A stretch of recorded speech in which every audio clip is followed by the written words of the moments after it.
And also, hello there, Oni.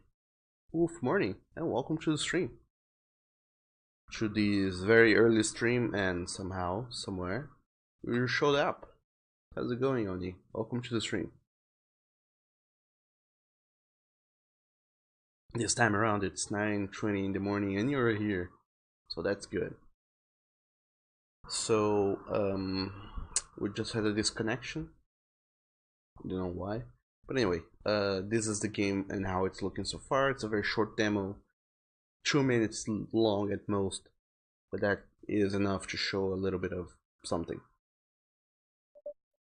So I have Nathan there, kind of just unsheathing and sheathing back in his claw. The illustration is very shitty, so you can't very well see that. But then he goes, says, "Damn, blah blah blah blah blah blah blah." He keeps talking. I also found out how do I go if I want to change the sounds. For example, here we have a say dialogue little thing, and down here we have the writer audio. So if I want this beep beep sound to stop playing, I can mute it, which is good. Now I figure out how to do that in case I want to, but I kind of like it, so I'm gonna keep it. Then I have the camera pan up to his face as he keeps moving his arms. So the idea here is that the camera should zoom in on his face, but it doesn't. I have to figure out why. And then he keeps saying more things, and then we have a change in camera. And then enters this character, and we have this little animation playing where he just walks through the chair, and some background noise plays as well.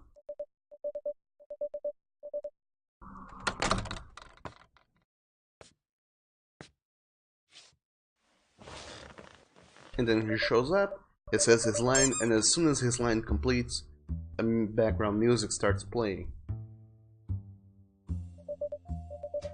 And then they start talking, and as they go on and on and on with their conversation, we have these changes in expression. Before he had a chill expression, now he has a more serious look.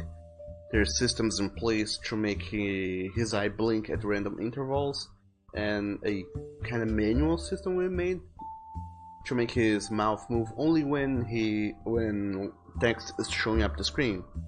When it ends, he stops moving his mouth, but when text starts showing up, his mouth goes back moving.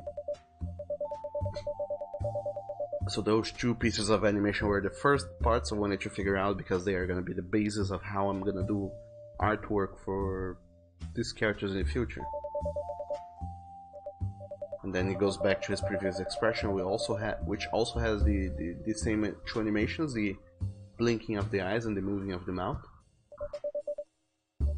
And then the guy here, Ludwig, he asks a question, and then the character thinks some things, hence why it's in between parentheses. And then you get a choice. I also threw in this little animation here that whenever I have a choice to make, you get this different view of the character kind of floating in the background, thinking really hard to decide what they want to do, or rather what you want to do, and we have some choices. I also figured out how to change the style of these menus here, the choice menus and the say dialogue window.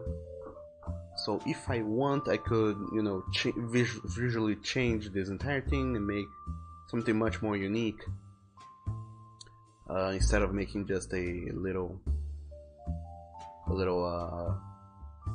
well, instead of using the default say dialogue, I can make kind of like a comic book speech balloon with a little tail pointing towards which character is saying what.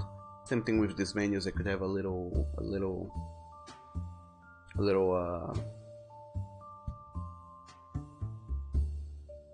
tail here, even though these are kind of thought lines and whatnot. I could change those things to be like, now he's thinking, now he's saying, and while that is hard to go and do, well, not hard necessarily, but kind of tricky to implement, it will make the whole thing more visually appealing, which after all is what we kind of want to do. And then you choose whatever choice, then he vanishes and we go back into the game screen. We can also see that as we had this choice menu going on, everything had blackened out a little bit, so it faded to black. So the background wasn't our focus anymore, it was the character and his choice. And then we have a little bit more conversation going on, nothing too big for now. And then they just talk,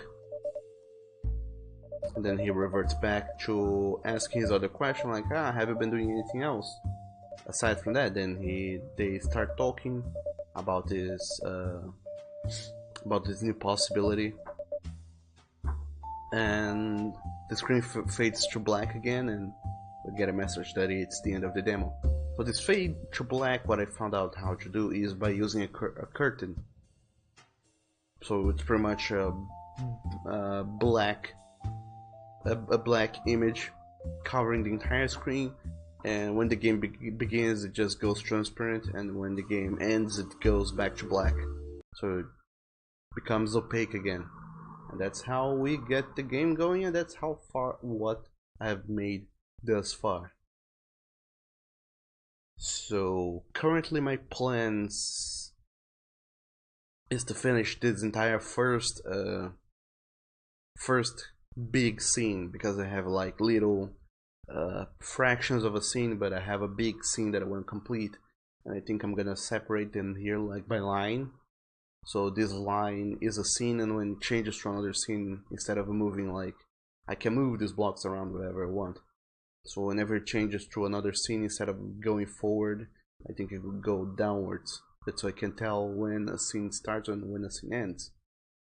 And the idea here is that we have this CMY1 recap, and the idea is that I'm gonna go get the pages I made for Call Me Yours, cut out the panels that I find most relevant, and kind of recreate and reanimate the entire relevant pages of the comic in here, where I don't know if I'm gonna recreate the entirety of the comic, because there are things that we don't need to show in here, and there are things that are slightly more important.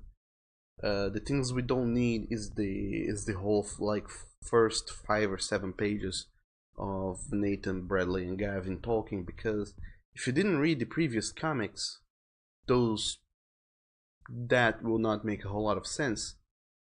If you did read, then hooray, it's gonna make a lot of sense and you're gonna understand everything. But in case you didn't, it's gonna be confusing, so I'm not gonna throw that in.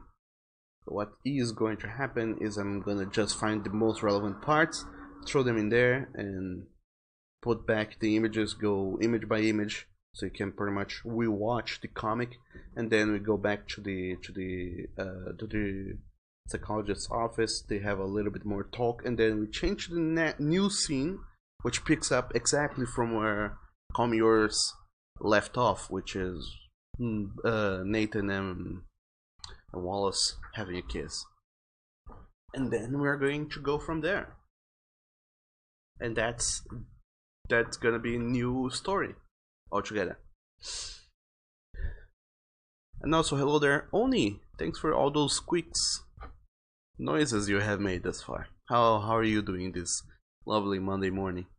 And also, wolf morning to you too, Tiger. Welcome to the stream.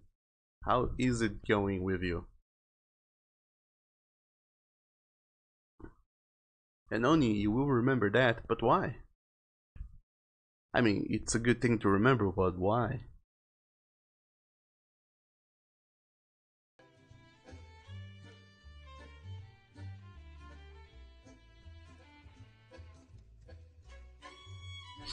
And Oni, you said you should do what Kingdom Hearts do, Doug. What does Kingdom Hearts does? Oni, have a complicated storytelling, or something else? Tiger says waking up, yeah, rather. Oh, that's good. So I have heard sorry, from a couple people. I think that the over there in the northern hemisphere, you guys are having the daylight saving time shenanigans. So for you people over there, your clocks have advanced 1 hour. Said so. Hence why you're all over here slightly earlier in the morning. And then he says you should do what Kingdom Hearts do, that includes a summary of the sub-games with some background of the scenes. I kinda could. I totally definitely could say go and include a recap of part 1, for recap from Call Me Daddy, Call Me Father, and then we're gonna have a recap of Call Me Yours, but I could have a recap of the others, but I don't think it's necessary. It doesn't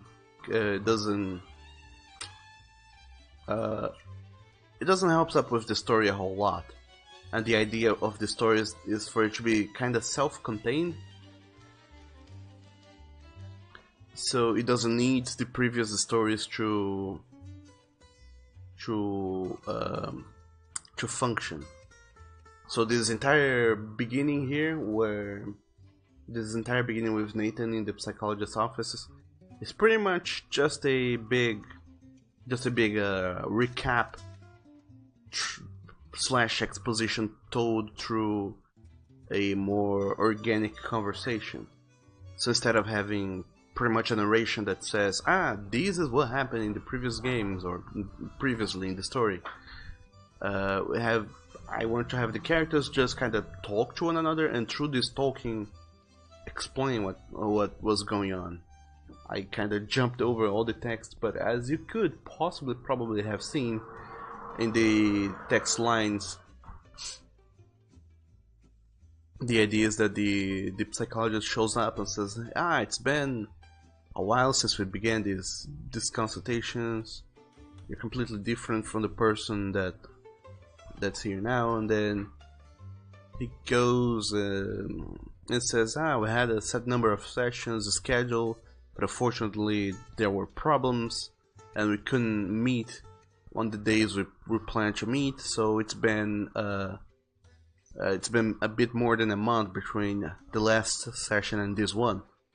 So I already get this gap in knowledge that the psychologist will try and fill, and that gives Nathan the opportunity to go and talk about what he has been doing, which is in the entire Call Me Yours recap, where he says, no, I have written this story that is about me and my childhood friend Wallace, and then we get a big enough recap to what's going on with Call Me Yours, but we don't need Call Me Daddy or Call Me Father as stories in here.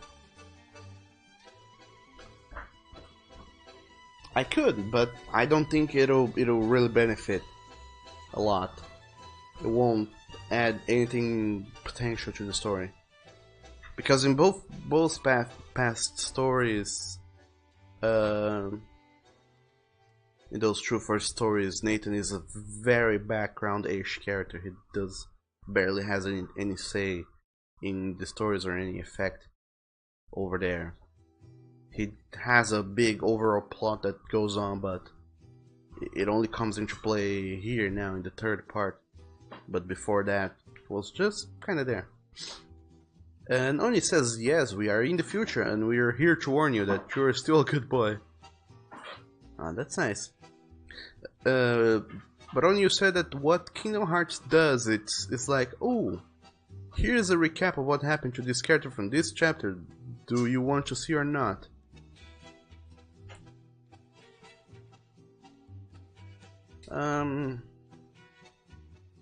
Yeah, that could be slightly interesting, but it's not like, I have 15 years of games and story to fill people in. It's like there's a 20 pages issue comic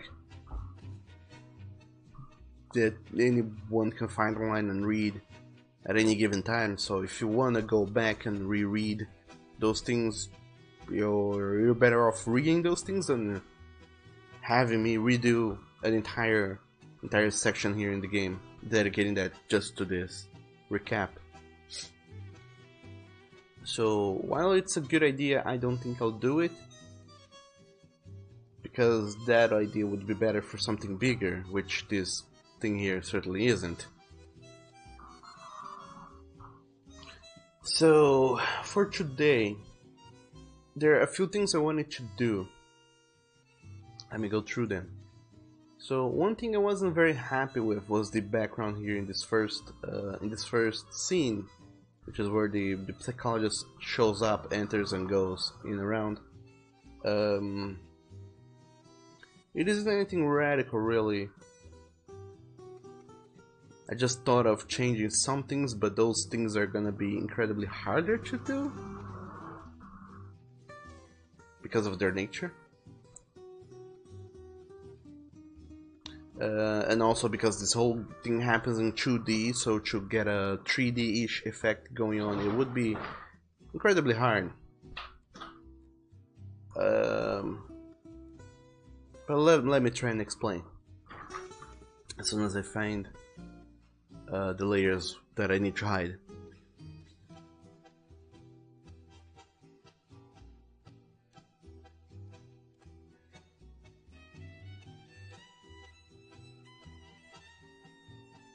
So the general thing here that I wanted to do, just ignore this the psychologist portrait here on the left. So the game happens in a 2D plane, but if we were to if we were to look at a 3D plane, you could see that it's there's elements and they can interact in a 3D world. Just like that. Sorry again. So what I wanted to do, really, let me find the background layer. So what I wanted to do was to have Nathan slightly further back, actually, Nathan and the chair. There we go. So I wanted to have these two characters slightly further back. Nothing too absurd, just back-ish enough that they look closer to the camera and therefore have a different relationship with what's going on. The background itself would be slightly further down to the screen, that's so it looks kind of bigger. And the idea here with the couch is that it looks I'm actually just doing those edits in real time. Who knows if this will work? Hopefully it will. But might not work at all.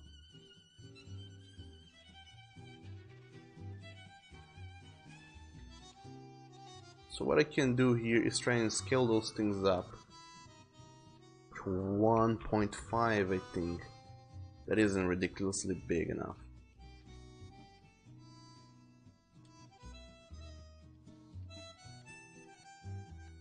So the idea here is that, with the camera here, I wanted Nathan to be slightly closer to the camera and to the left, and then the shrink shows up there, and when he shows up and starts walking, as he starts walking, the whole background starts spinning to follow him, and Nathan changes from the left to the right as we see him walking and sitting down on the chair. This isn't like any huge animation, it's a very simple thing to do. And I don't even need this whole 3D thing going on. It just made it 3D to better explain what my idea was.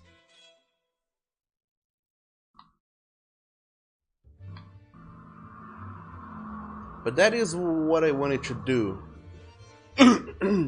with the scene, to make it more dynamic without actually throwing in more animation, like without having to draw more sprites for these characters, but make this whole scene a little bit more dynamic. That's what I wanted to do, and I'll visit that later, possibly my off time, because that will require a lot of experimentation that I'm not really into doing right now.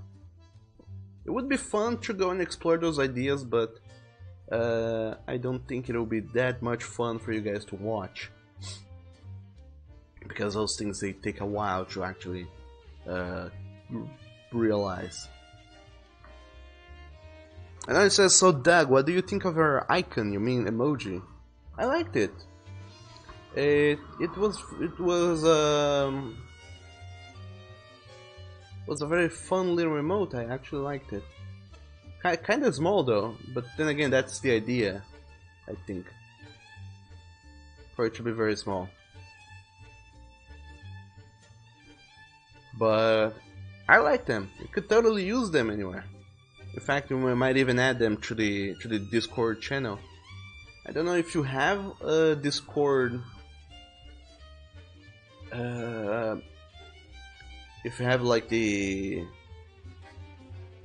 authority to send in emojis and whatnot. I don't think you do, but if you do, you totally should do that, because damn, that would look dope. Just say. But no need. I just went and did that myself. So now, if you go to our Discord channel and type in colon, I think that's what you guys call the true dots, kind of like the equal, but the true dots. I think you call it a colon or a semicolon. I think it's a colon. If you type in colon Oni OK colon again, you type in the new Oni emote. It's very small, but it's there, and I hope you like it, Oni, because I liked how it looked. But anyway, back here to the game dev stuff. Also, keep it up, Oni. Keep on doing emotes, because that one looked cool, and I think you could actually make more emotes in the future. Emotes that you could sell those out to people. They looked very good. So what I'm going to go and do here is think a little bit further ahead, because we have been stuck in this beginning loop here forever, and I want to start working on the next scene, which is after the Call Me Yours recap. The scene that is Nathan and Wallace talking and discussing and whatnot. I have the entire script. Well, not the entire script. I'm not that monstrously productive writer, but I have something written up for the next part. That is Nathan and Wallace talking about stuff. And there we go.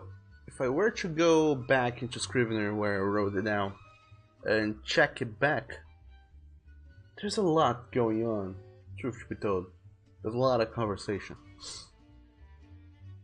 But the general idea is that Nathan and Wallace, like I said, the story will take up from where Call Me Yours ended, which is Nathan and Wallace close together, kissing, and then there's a story here. It happens right after the kiss. So what I want to do is revisit the last panel of Call Me Yours. Well, not necessarily the last panel, but the last couple of panels, or last couple pages rather. I may find them here in my computer. There's so many files I'm gonna have to manage now. It's gonna get out of control real fast here.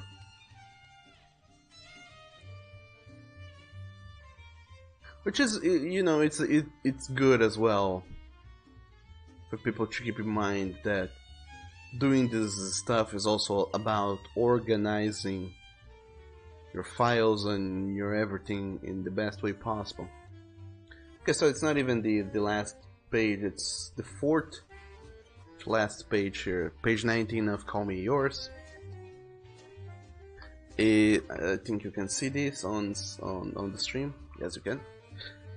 It's Nathan and Wallace. They show up in their in Wallace's new place.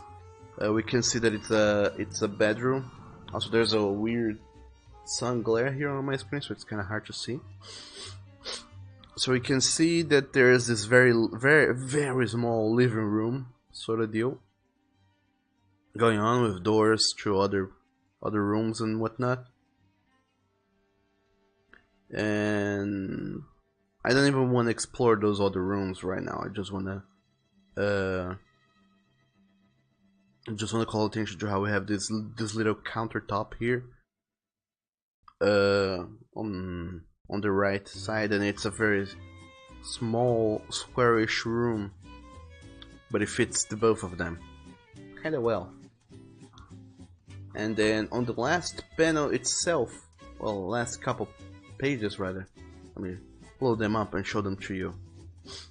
The two of them are on opposite sides of the table. Nathan is on this side with the window, Wallace is on the other side, the inner side. And then what happens at the last page itself is that Wallace goes around the countertop, and then they just kind of go in for the kiss. But then again, all of you already saw those scenes before. So this is what happens at the end of Come Yours, and this is where we're gonna left off. So, in the same spirit of what we have been doing thus far, that is what I want to do for this game thing here. Like I did with the psychologist office, I want to have a little room. Also, let me adjust the music volume again. I want to have a good enough angle of view from the whole room. Also, let me find my windows here because I totally lost them. And Annie, you feel so honored. Honored about what? Honored that we like your emoji? Your very good, very cool emoji?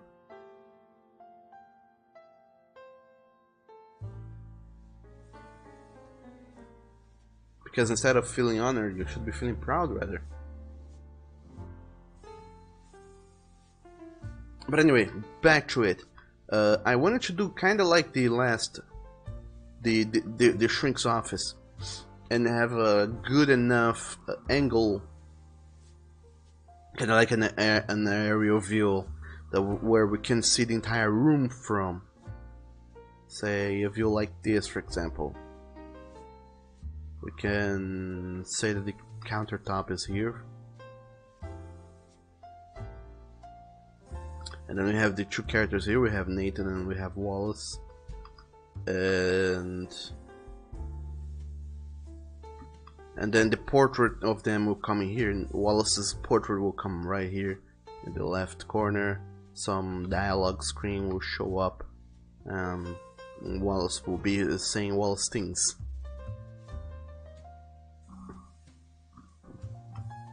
So all I gotta figure out now is the best angle from which to show this scene, because one thing I will want to do is show as much and yet as little of them as possible. I want a good enough angle that I can show movements and certain actions without actually throwing in too much detail. What would work best is a very far away angle, but far away angles, they have this problem, this very huge problem, that is, you know, if I want the characters to be like really small blotches of, you know, ink, that is also limiting me in how much information I'm going to be able to convey here, because eventually there will come a point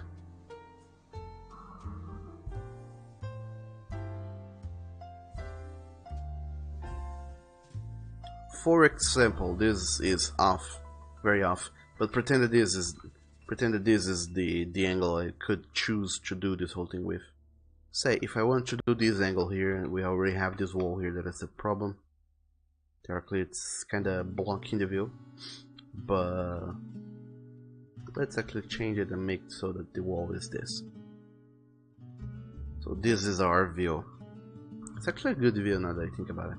But it has a very big problem, that is, if I were to show too much far down, too much far to the left, you would be able to see these empty spots, which isn't too bad. But imagine it's like one of those old shows, sitcom shows from the 90s that were recorded in front of a live audience. What they had is that they built in this whole...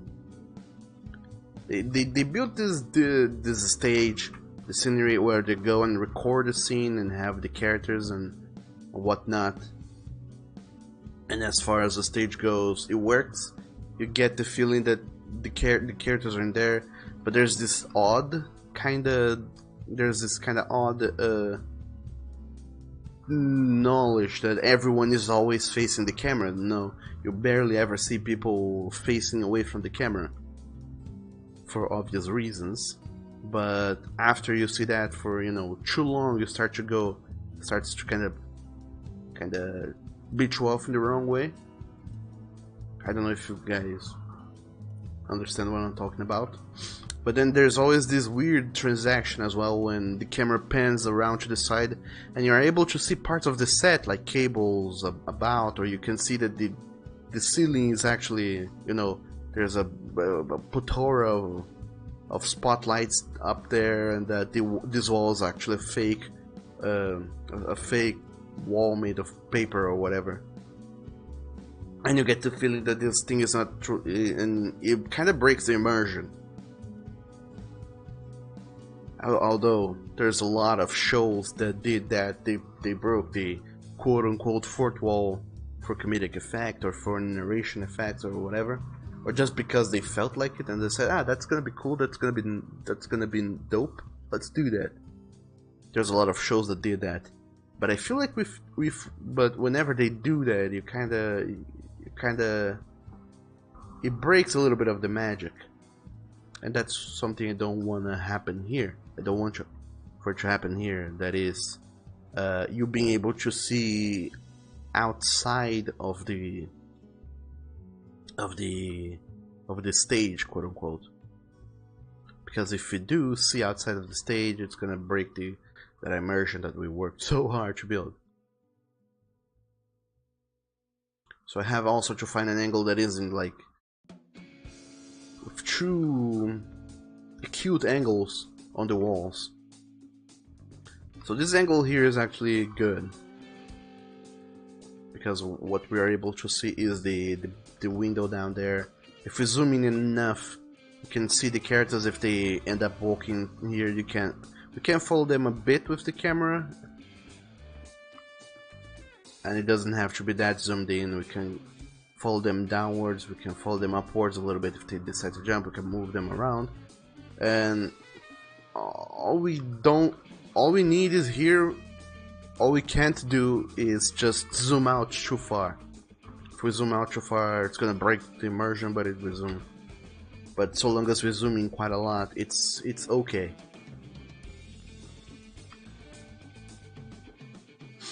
And now is the moment where you guys tell me if you understood what I mean or not. Because I realize I'm not the best at explaining certain things and concepts and things, so please let me know if you guys understood what I meant.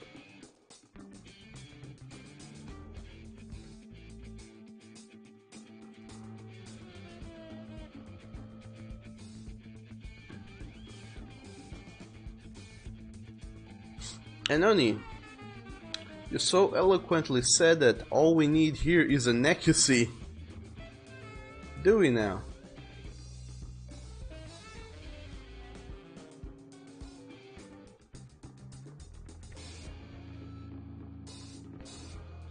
That would be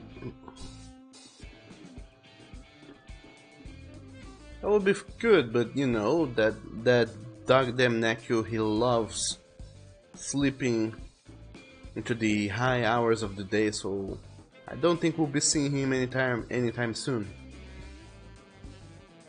But it could be worse. And then it says, and yes, I understand wholeheartedly, like a wholesome meme. Oh, that's cool. That's good then. So this is the plan. This is gonna be the background. I'm gonna go for this angle, see if it works. If it doesn't, hopefully it does. And start trying to start copying the same background we see here with boxes all over the place and a small foot on the ground.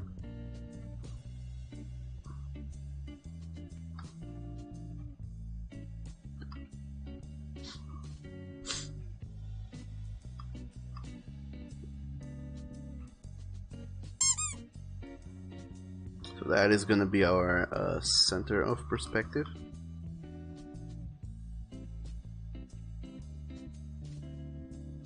Or horizon line, as you could also go and call it. I think that this other vanishing point could be slightly farther away to make the distortion not as big. It's not bad to have, you know, a big distortion, but sometimes it can really throw off certain angles and certain other things.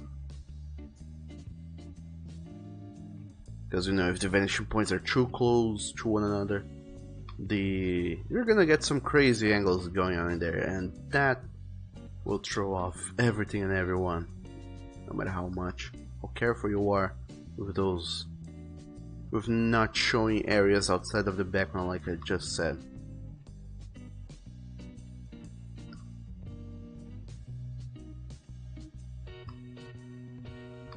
And with this we also get this nice little kind of dollhouse effect that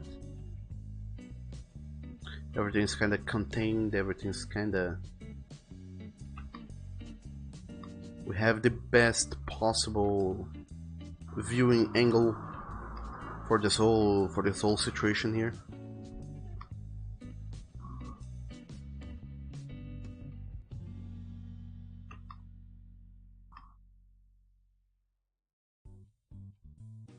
So I'm gonna do like the psychologist's office. Gonna do here like I did there.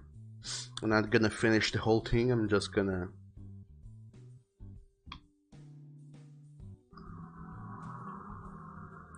going to go and what is the word I'm looking for?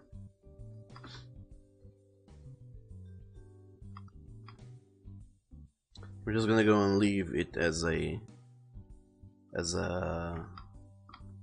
sketch. I'm not gonna fully finish this thing here, throwing colors and whatnot. I'm just gonna leave it as a sketch because right now I'm just testing stuff, and as a test we don't need to commit that hard to what we're doing right now. Also, this here is a very cool example of another thing I thought about doing. This is an idea I had before for, you know, for a visual novel. I had tried before to experiment with this. I couldn't get too far into it, but it is worthwhile discussing. One thing that I have thought out to do for the visual novel project was to do these backgrounds, the sceneries in 3D. Kind of get a 3D modeling program, something like Blender or SketchUp, and make these environments in 3D. And if I have these environments in 3D, I could theoretically use any camera angle I want, because they will be a tangible 3D element that I can turn around and see from most angles and have that in there in Unity. And that is a cool thing because Unity can handle 3D, unlike RenPy that can't handle 3D at all. I mean, maybe RenPy can render 3D if you're like really creative in how you do it, but by default RenPy doesn't plays very well with 3D.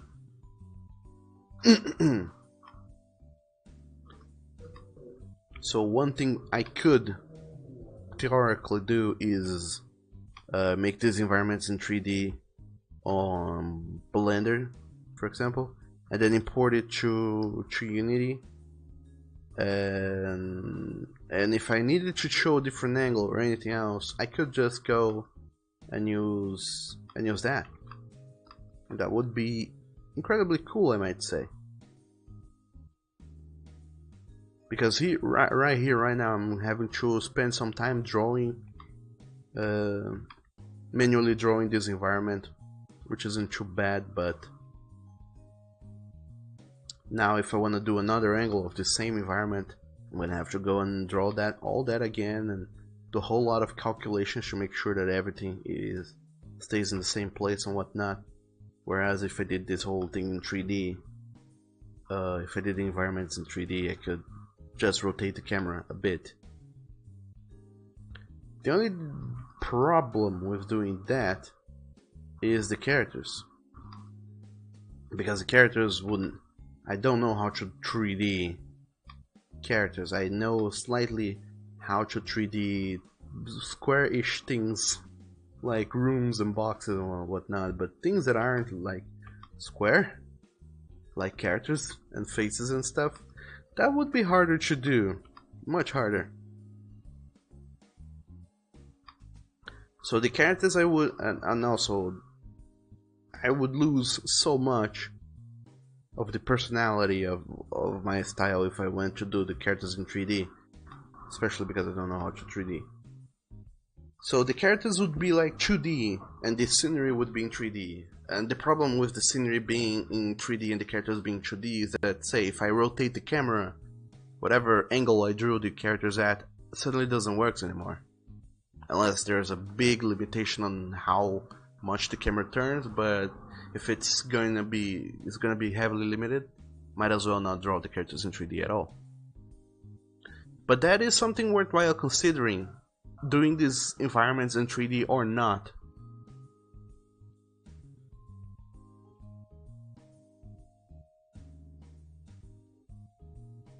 Any thoughts? And then it says, get Ludwig and Nathan together and now kiss. But why? Why would you want them to kiss? Oh, only you and your secret ending idea. And also, why do you spell Ludwig with a umlaut? I think the entire idea of Ludwig is that it's spelled Ludwig because it doesn't have the umlaut. If it had the umlaut, I think he would spell it something like Ludwig.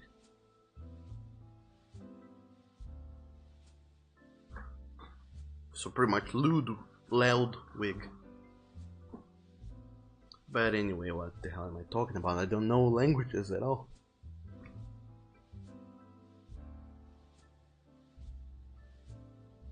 So environment wise, it's gonna be this for now. Character wise, I'm gonna have Nathan here. I have Wallace here. Wallace is much bigger than Nathan. Well, not that much bigger, but just, you know, noticeably bigger. And now's the fun part, the part that I wanted to get into, which is to draw these, to do like I did for the psychologist, and draw a what is the word I'm looking for? Let me save this file beforehand, create a new one.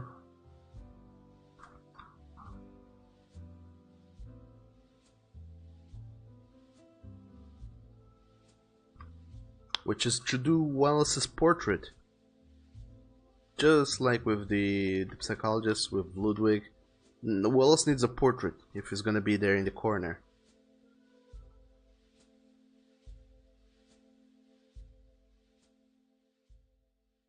It's kinda big though, because you can't very well tell, but this canvas that I have here is like 6,000 pixels wide by 4,000 pixels tall.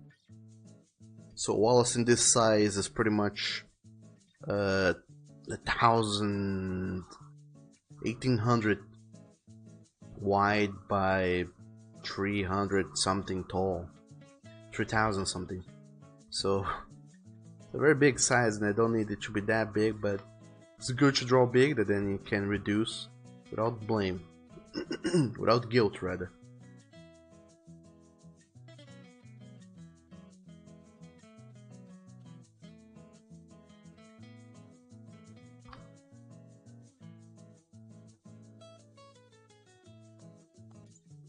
And also, I'm just gonna take a quick look at resources.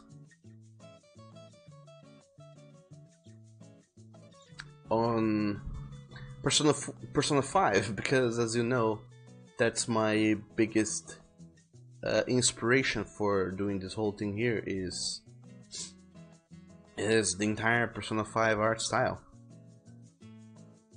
And one thing I was noticing about Persona 5 is that there is a lot of characters that don't that face the opposite direction. So for example, many characters, their portrait will be on the left, but they will be facing right, and some characters will be on the left, but their portraits will be facing left as well.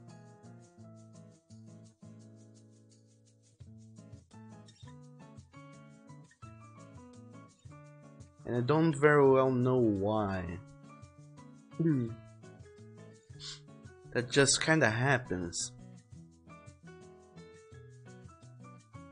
without a whole lot of reason, rhyme or reason to it.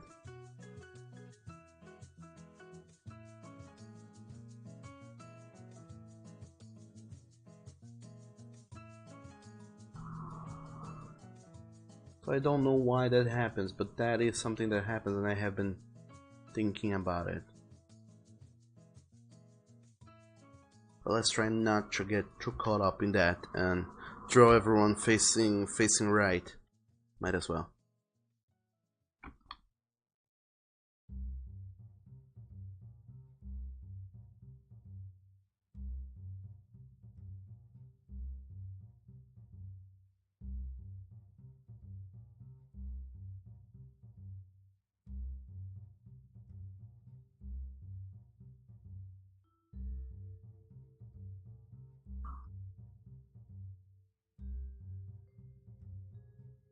So I think that one look that would really fit for Wallace is him kind of like hanging out with his back kind of straight with him, kind of, what is the term I'm looking for?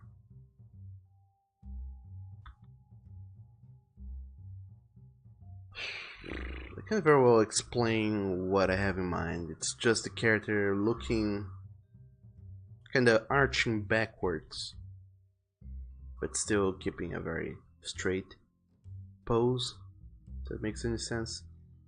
And also, hello there, Electrino. You said hi, but I lurk. Sure thing, Electrino. No worries. Lurking is good for the health, or so I heard. But nonetheless, welcome to the stream. Hope you're having a good Monday and that you had a good weekend. Speaking of good weekends, how was everyone's this weekend? You guys?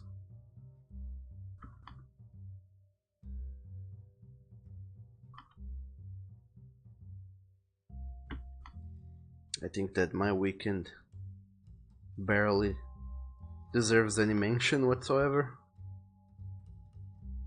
Saturday was pretty much me spending the entire afternoon reading up on more Dungeons and Dragons thing, preparing more stuff on the Roll20 site, trying to find out what's what and what works where. And then on the on the Saturday evening we got to play together, and that's it. After the game ended, I just had dinner, goofed around on the internet for a couple of hours, and I went to bed. As for my Sunday, it was pretty much it was weird. My Sunday was weird because normally what happens on Sundays is that we on Sundays we go out and visit the Lions' parents. We go to their house and hang out, have lunch, then we hang out for a bit, have afternoon snacks, talking and just chilling, seeing how everyone's doing, and then we go back home late in the afternoon.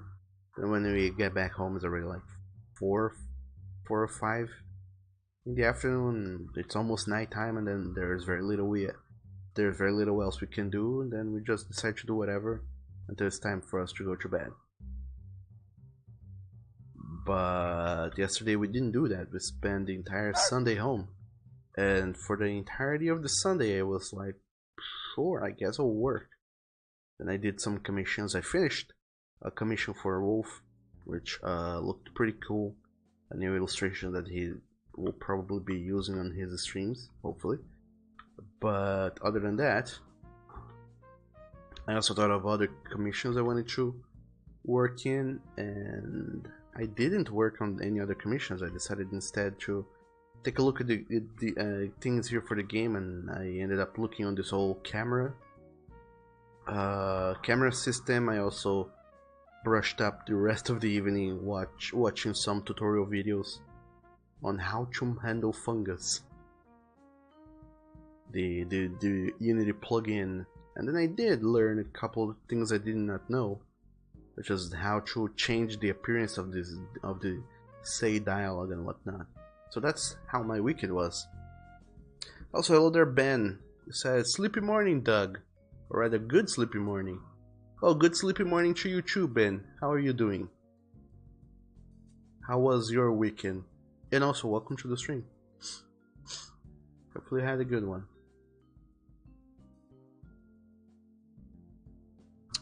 And if you could and would like to, please tell me all about your weekend. How was it? You and whoever else wants to talk a little bit about their weekends as well. You, Oni, if you want to tell us all about how your weekend went. Tiger as well, if you want.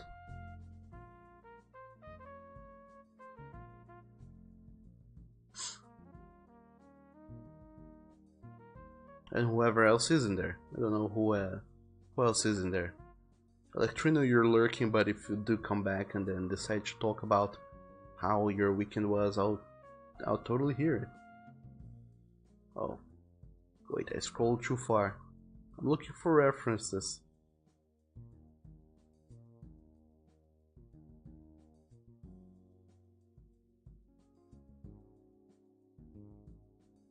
Because little do you know, that's what I do. I look for references. All day long.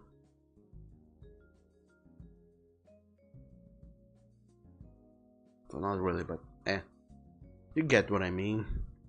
You guys are smart.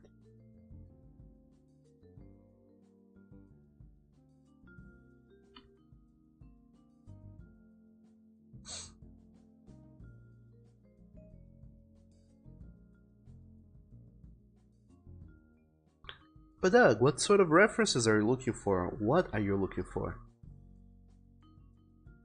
And you know, just looking around the internet to see if I can find what other artists have been doing regarding characters in I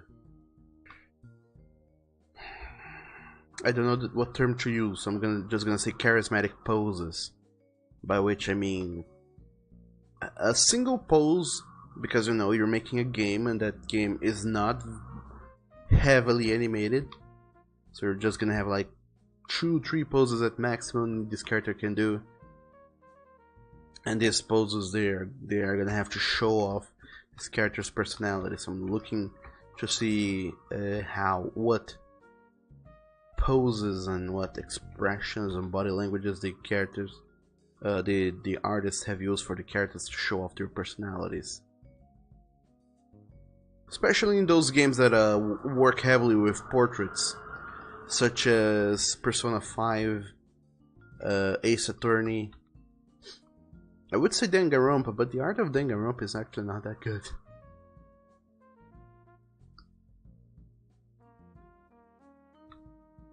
I mean, it does what it sets out to do, which is, you know, illustrate a bunch of kids, but the art of Danganronpa is like almost atrocious. How the artist has a very subpar idea of how hands and fingers work. Maybe the idea of the art of Danganronpa is to be so sketchily bad. But nonetheless, I am not about to look for Danganronpa for references. True Danganronpa for references.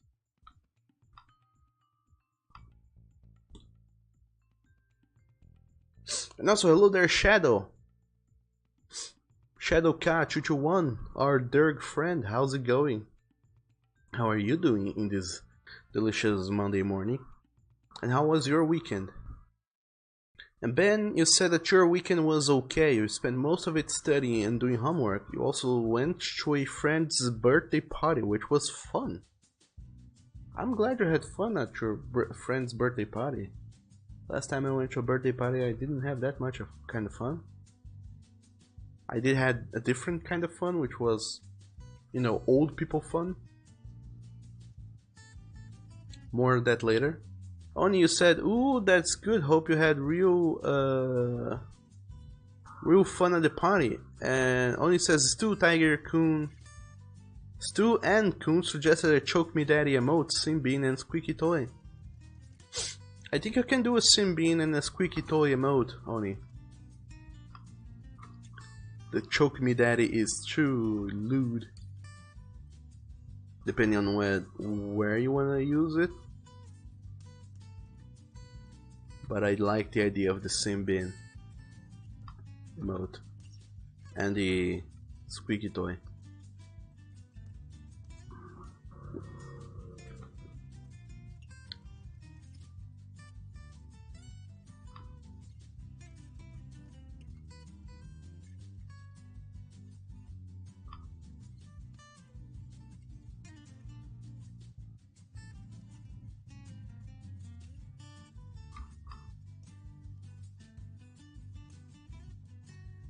Also, dog damn these guys. They're just hanging out there in the cozy Discord instead of being here on the stream with us. Dog damn them. Dog them.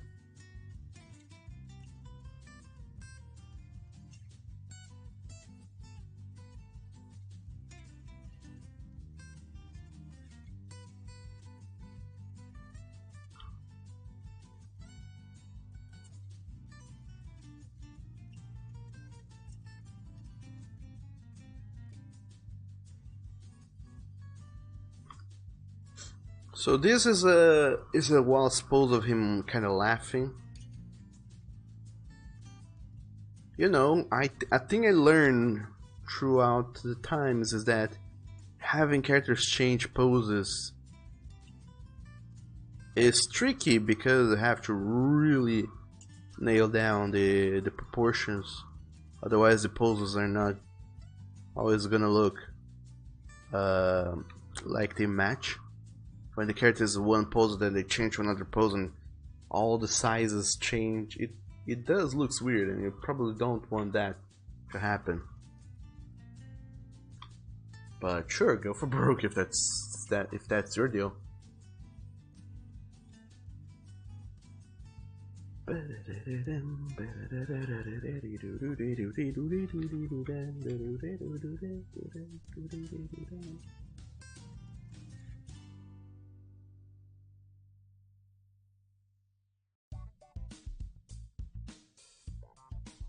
And there we go, I found something.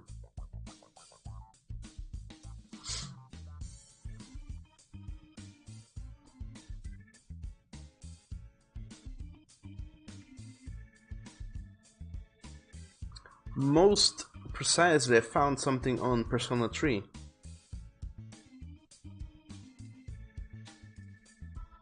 uh, the profile picture for Junpei. It's really weird because we have Junpei kind of on this pose where he's holding his belt with both hands, but then in one pose his head is kind of looking down, on the other his head is looking forward, on the other his head is it's kind of tilting upwards.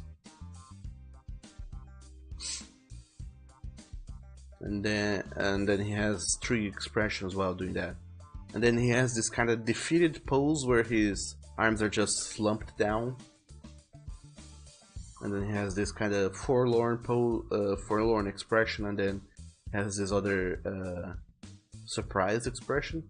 And then he has this other pose which is weird, where he's like surprised with his arms kind of open, but that's it. Arms kind of open, mouth agape, and that's about it. And then all of those poses have different what's it called, clothing. Which is, you know, it's fine. They do that, but I don't know if it's worth it, you know, doing that many poses.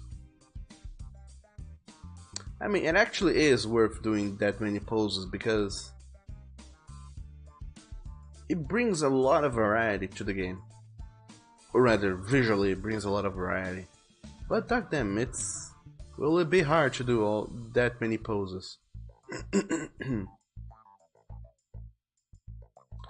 yeah, now that I look at it, each Persona 3 character has like 3 poses that they do. Except for Takeba, she has only 2. For some reason.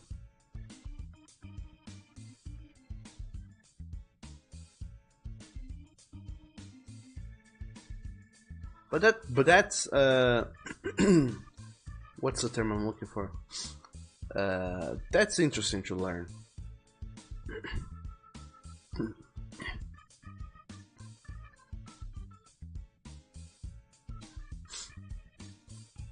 That is really interesting and it really helps. Except then you go a little bit further ahead and you see Persona 4, how they went about with Persona 4, and you see that in that one they abandoned this whole bust up thing, and now they have gone for a single pose sort of deal.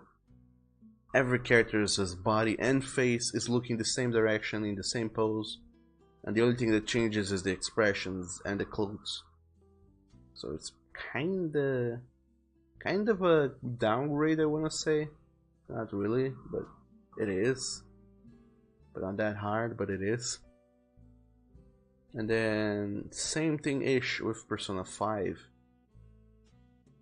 From what I recall,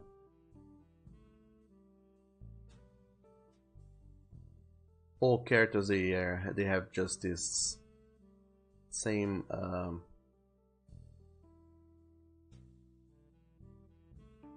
they have the same pose pretty much, and it's just bust up. I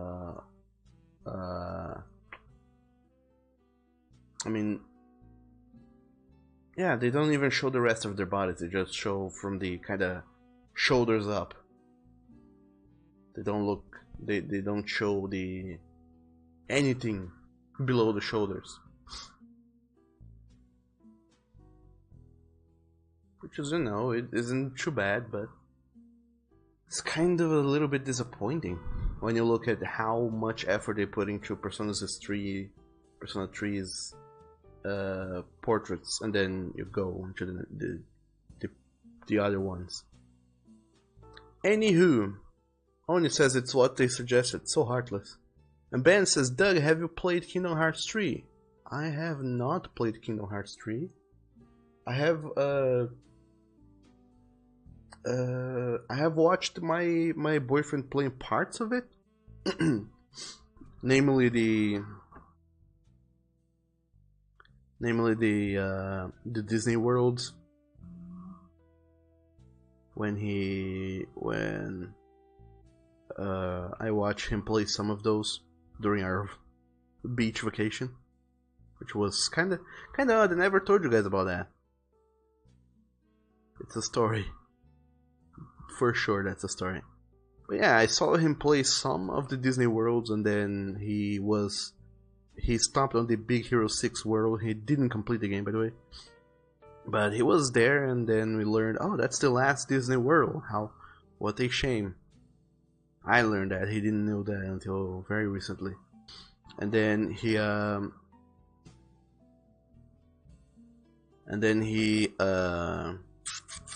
didn't play the game anymore, and I didn't go after it. So that's about it. But I mean, please don't take offense by this, but I don't very much care about Kingdom Hearts that much anymore. Story-wise, I'm like, sure. What I really like about Kingdom Hearts is the whole visual style, the art and the art and the looks and whatnot. But story-wise, I don't care that much anymore. So yeah, if they do release more, concept art or visuals and whatnot about Kingdom Hearts, I'll super dig it. But story-wise, games-wise, for now, I'm like, yeah, sure. It's there. People love it, but I can care less. So even though he stopped playing, I didn't go after videos or anything to see the rest of the game. I have no idea how the game ends. Possibly because of the kind of story it is. I would imagine that everything works out in the end and they save the worlds and whatnot. And yeah. So far, I have no idea how that ends, but I am in no hurry to find out. I'm more concerned actually about the people who, the real fans who are like crazy about the game, because I would imagine that people would feel about Kingdom Hearts 3 like I felt about Persona 5. Which the game had released.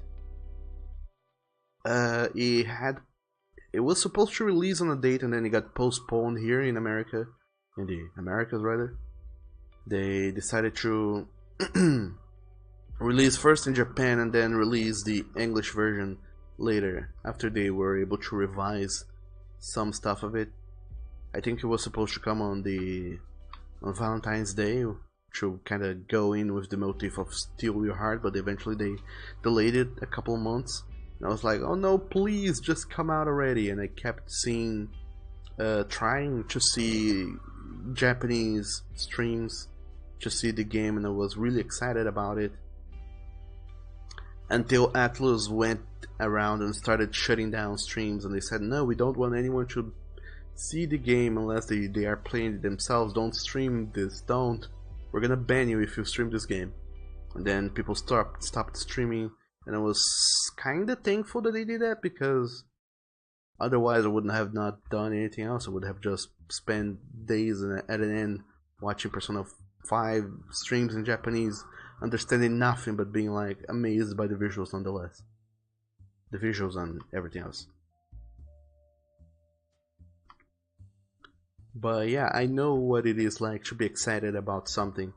So what I'm more concerned about is the fans of the Kingdom Hearts series, if they got what they deserved and what they were hoping for. If at the end, after such grueling wait, if they got a game that they can say is amazing and satisfactory, a game that is that left them in awe and made them go like, wow, this was totally worth the wait. I'm concerned on whether or not the game's got that kind of feeling or not. What happened with them? Because I have heard some things about Kingdom Hearts that make me go like, maybe Maybe it could have been better. A lot of people I have heard people saying that Kingdom Hearts 2 was a better game in the way that it threw in so much more content, whereas Kingdom Hearts 3 has a different sort of more content per se. And I worry for the fans who may or may not have got what they wanted out of it.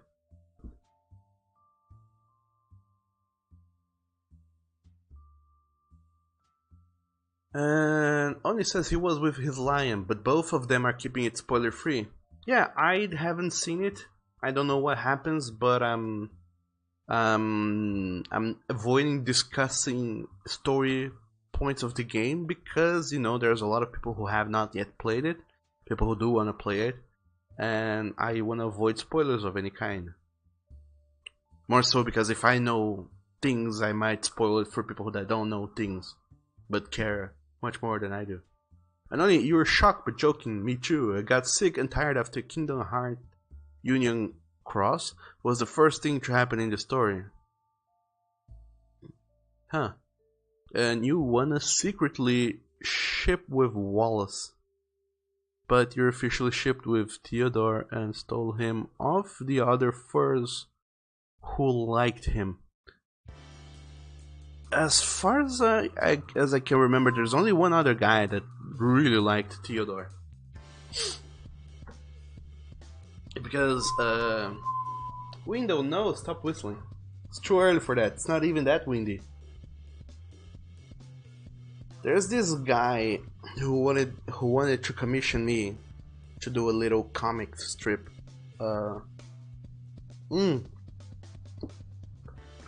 Just a second, my coffee is going cold. I'm gonna have to drink this entire mug in a single sitting, lest it go even colder and becomes disgusting. So just a second while I chug down my coffee.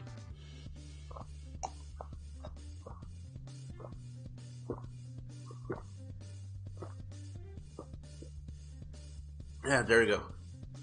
I'm done.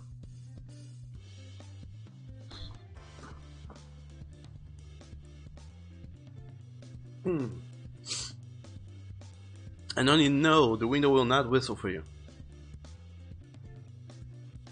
So, as I was saying, this guy who wanted to commission me to do a comic strip of him and Theodore together, doing the lewd, because for some reason, after reading the end of the comic, this guy was also like, I don't know why, but I like this Theodore guy. And I was like, huh, how weird, no one else likes him. So go figure.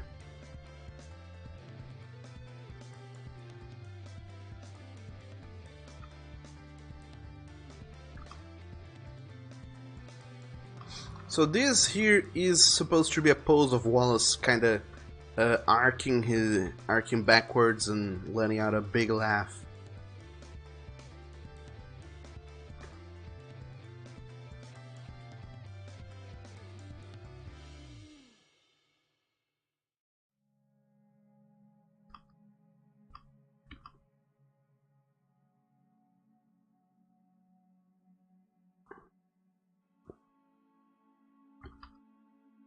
But this looks more like a default pose you would find anywhere else. It wouldn't look like a pose you would find at a visual novel game where the characters are more or less supposed to look at the screen to give a better sense of immersion, instead of looking off into the far away distance of the other side of the screen.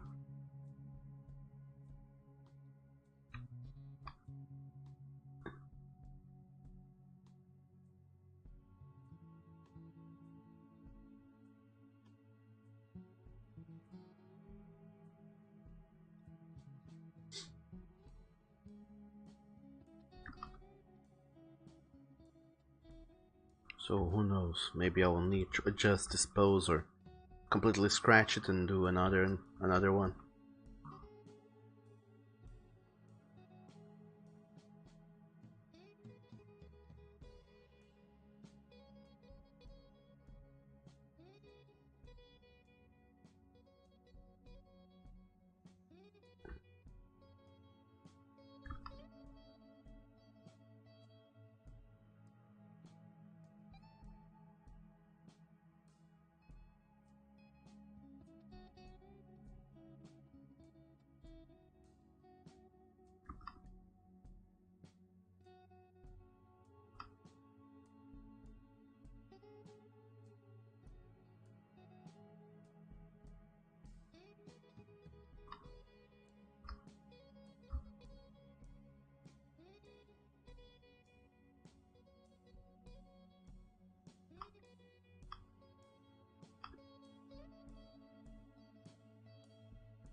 Okay, so now he's doing a very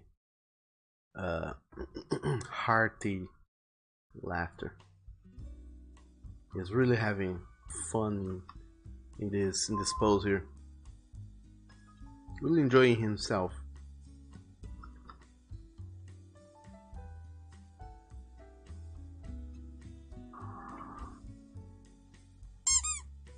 One thing that actually kind of impressed me a little bit is Wallace's design. I don't know why or where it came from, really. I can't remember. I probably know, I just can't remember very well right now. But Wallace's design, it was just, I decided in the end I made him like this. I put him a underbite on him. I said, sure. It works kinda. I probably saw some other characters somewhere around the internet with a big underbite, and I said, sure, let's try that. And I tried, and what do you know, it works. I put that underbite on his design, and a lot of people at first, they called Wallace straight up ugly. They said, he is ugly. Fucking hell, he is horrifying to look at. But eventually, after, you know, several pages of the comic, he kind of grew on them, and those people changed their minds and said, you know what, Wallace is actually quite nice. And I was like, oh, is that so?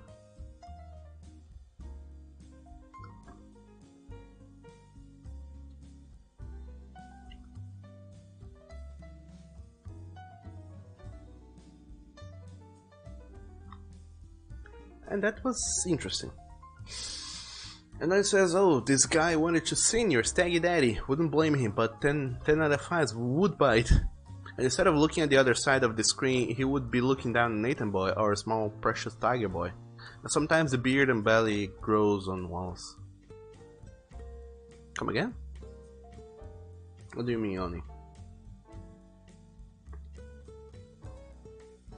But yeah, speaking of Kingdom Hearts stories, we were me and my lion, we had decided, like, back in December, I think, we decided to go and take a vacation on the beach and take his parents with us, and so the four of us would enjoy a nice chill week on the beach before the lion's father had to go and do some heavy treatments at the hospital. We decided, you know what, before you go and undergo all those heavy treatments, you might as well have a nice chill week at the beach, because afterwards you're gonna be confined to a bedroom for at least 2 or 3 months, and you won't be able to see much of the outside, so might as well do a whole lot of that right now. So we went to the beach, but we programmed ourselves to go to the beach after we came back to our little South American trip.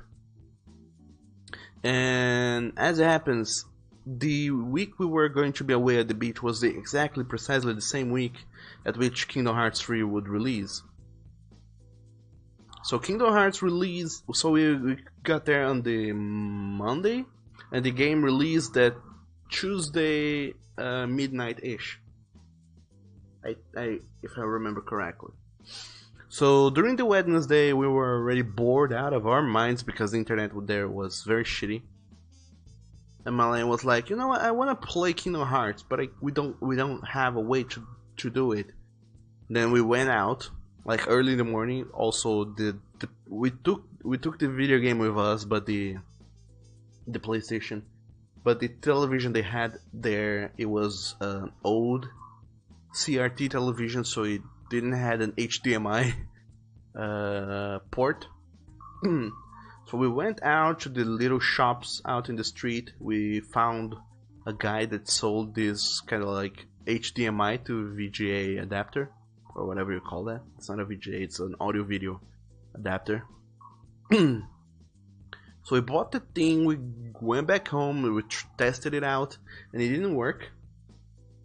We don't know why, but it didn't work. Then we went back there and told the guy like, oh, it didn't work, and he was like, Well, how about this other one? Then we exchanged the old one for this new one. Then we got back home and tested it. It didn't work, and then as we were looking at it, we noticed that he didn't get an HDMI to audio video. He got the opposite. It was an audio video to HDMI. So we're like, shit, let's go back there. And then we went back and said, oh no, it's the opposite one of these. We want the HDMI to audio video, not the other way around, which is what this one is. And he said, oh okay, let me look around. Then he looked around for a bit and he couldn't find it. Then he said, nah, I don't have it. Sorry. And then he returned the money to us. Then we went to another guy around, another shop around that sold those things as well. And this guy had the HDMI to audio video thing. Then we bought it. We went home, tested it, it didn't work. Then we went back there and said it didn't work. But this guy, he didn't want to return the money, so we ended up exchanging the thing for a kind of shitty Bluetooth speaker thing. Window, no. So we have this window. What have I just said? Stop whistling. God damn you. So we changed it for this Bluetooth speakers thingy, but it wasn't very good. But anyway, none of that matters. It was still Wednesday. It was like late in the afternoon, and my lion was very bored and was like, I want to play the game, but there's very little to do here. Don't want to go to the beach again. Because we had already gone to the beach on like the Monday, on the Tuesday and Wednesday. We were like, sure, going to the beach, walking around for a bit and going back home, taking a shower. That's I don't want to do that anymore. There's very little to do at the house. The internet doesn't work, so what do I do? And then he was like, I want to play Kingdom Hearts. So what I had suggested beforehand something like, maybe we go back home, get our television, then bring it back to the beach with us. It would be like a 1-ish hour trip to go back home, and then 1 more hour to go back to the beach. And we said, let's do that. And I was like, nah, let's see if this cable thing works. But it didn't work. Then later he kind of built up the motivation / courage to decide, sure, let's do that. Then he said, I'm gonna go there back home, get the television, then I'll be back real quick. And then I said, sure, I'll go with you. And then he said, nah, just stay there, relax, rest for a while. And I said, nah, I'm gonna go with you. Might as well. Then I went with him. And as we were going back home to get the television, I was kind of sleepy and drowsy out of boredom and out of running in and out of the house to change the adapter thing. And I said, I'm gonna take a quick nap here while you drive us back home. And he said, sure. And then I closed my eyes and was napping for a bit, and then I woke up with him kind of shoving me with his elbow like, wake up. And then and we were going through a tool station. And the tool stations here, they have been closed down for the summer. So I was like, why are you waking me up? We're not gonna pay toll. They're not working. But then I realized that he had his emergency lights turned on. And I was like, what happened? And he's like, the car broke down. And we were like, what? What do you mean the car broke down? And as soon as we went past the tool station, he kind of pulled over to the side of the road, and then he broke it down to me like, I don't know what happened. The car was kind of out of fuel, and as soon as the fuel hit the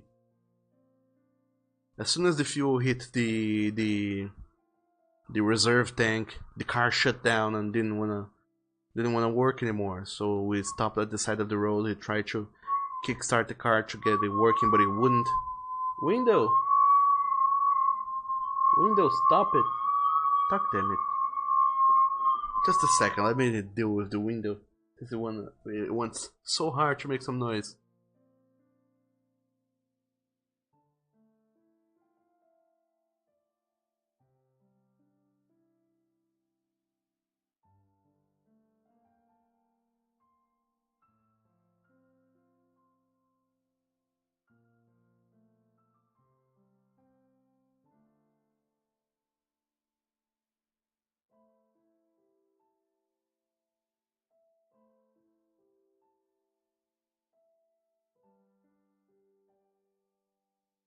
Alright, I'm back.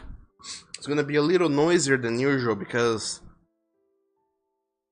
to make the window stop whistling, I have to open it, and to open it, you kinda... We're gonna hear the background noise of the avenue and stuff. But anyway, the car broke down and it refused to start up, and it was already like... The sun was setting down, it was starting to become evening, it was getting dark, and we were like, what do we do now? And then my lion asked for the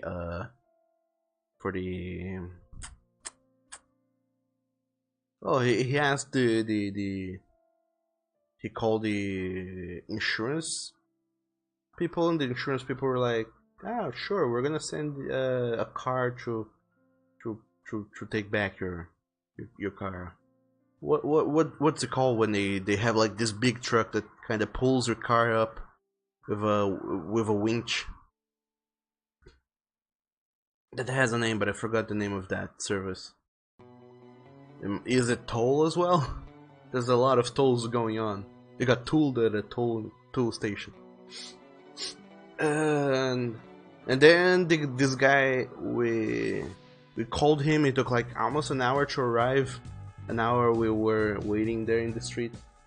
And then when the guy arrived with the car to pick us up, he was like, oh, where do you want to go? And he said, bring us back home. He took a look at the car and he was like, what happened? And we told the entire story of how the car ran out of fuel, but it didn't run out of fuel, it just got into the reserve fuel, but then it shut down. And he was like, nah, sure, it's just lack of fuel, you will see. Then he took us almost to home, near a gas station. Then we refueled the car, and lo and behold, it got back to working.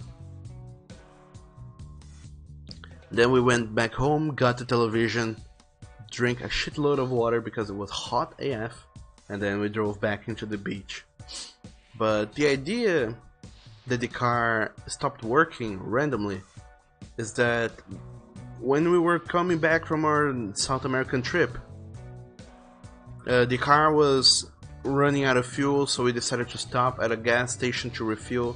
But this was a gas station near the border, like already on the Brazilian side, but still very near the border. And it was a weird gas station, very rundown and abandoned. Like in the middle of the road, there was nothing else nearby. We were like, sure, let's buy our gasoline here then, refuel the tank, and then keep on driving until we arrive home. And we bought the gasoline there, but apparently it was a very low quality gasoline because the car, ever since we refueled there, the lion said that he was feeling the car kind of weird. It wasn't performing as well. He kind of kept chugging whenever there was an uphill or whatever. And that's when I found out that if you refuel your car with poor quality gasoline, your car might break down in the middle of the road, and you're gonna be stranded, waiting for a tool car to come.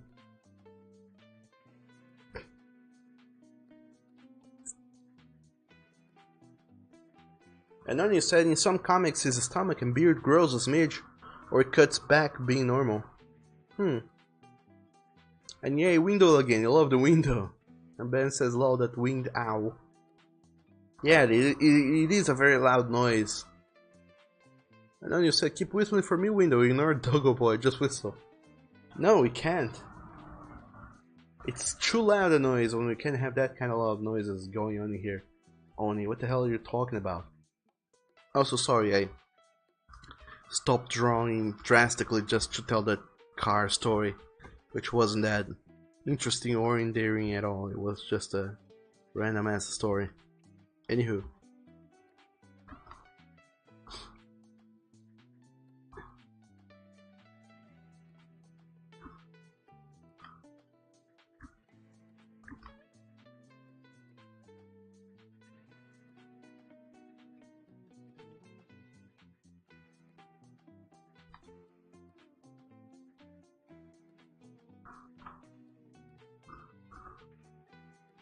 What am I gonna do here?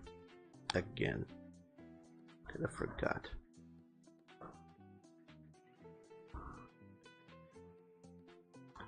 And Oni says, then patch the window, Doug. What do you mean patch the window?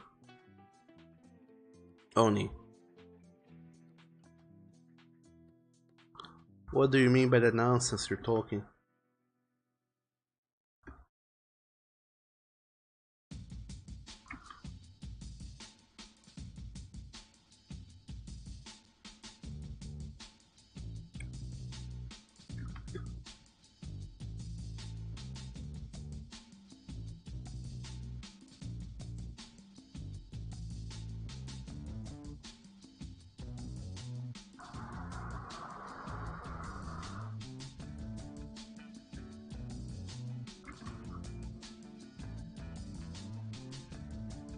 Alright, I think that this is a good enough pose.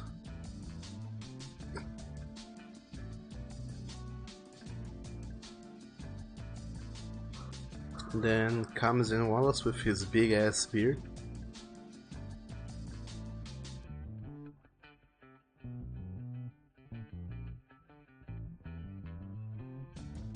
And his stash as well.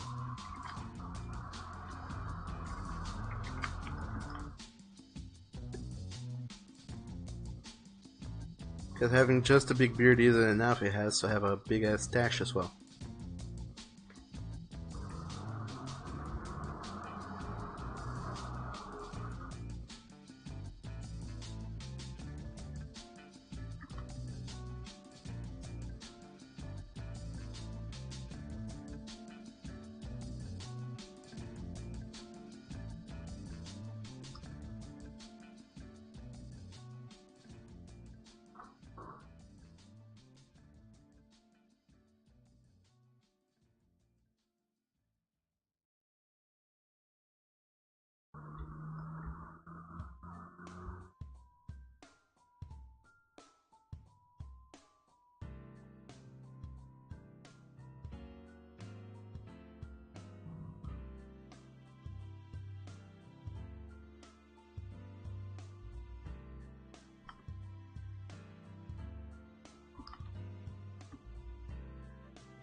Something like this might work.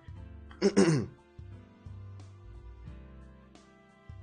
then it says, see, it grows or shrinks. Eh.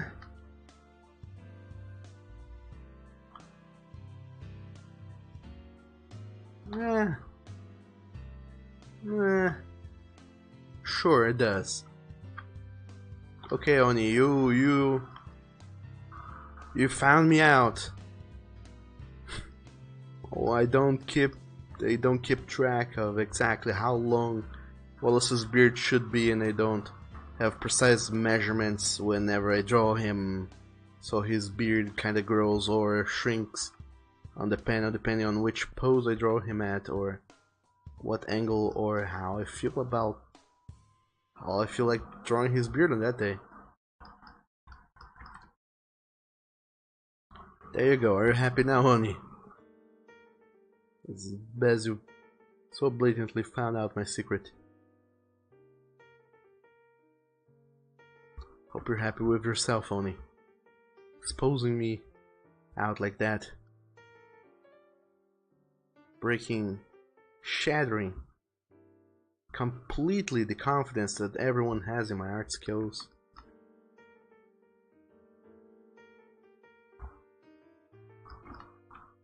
Hope you're proud of yourself, mister.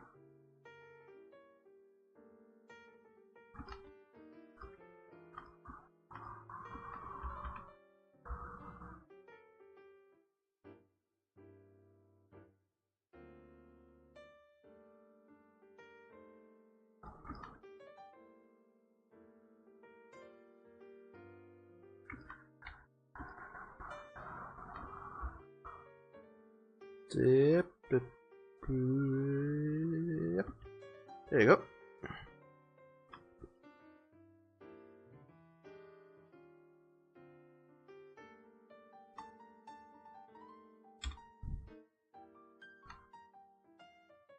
Yeah, now it looks a little bit better.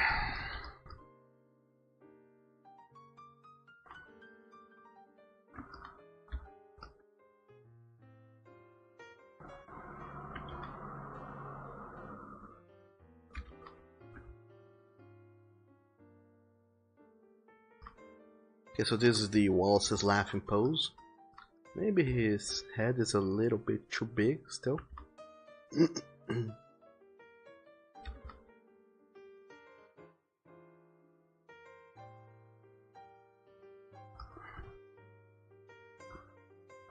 Oh, not really.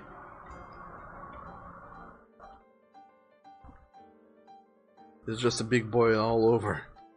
That's what he is.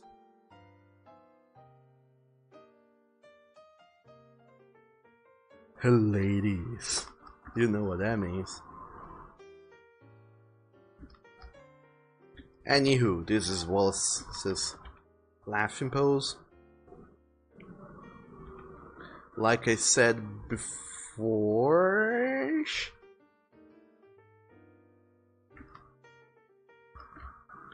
a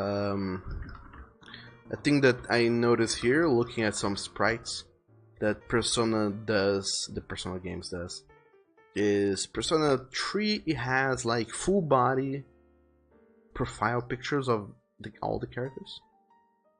Most characters at least. And these full body profile pictures, they are... Each character has like 3 poses except for Takeba. But except for her, everyone else has 3 poses, and all those 3 poses they are...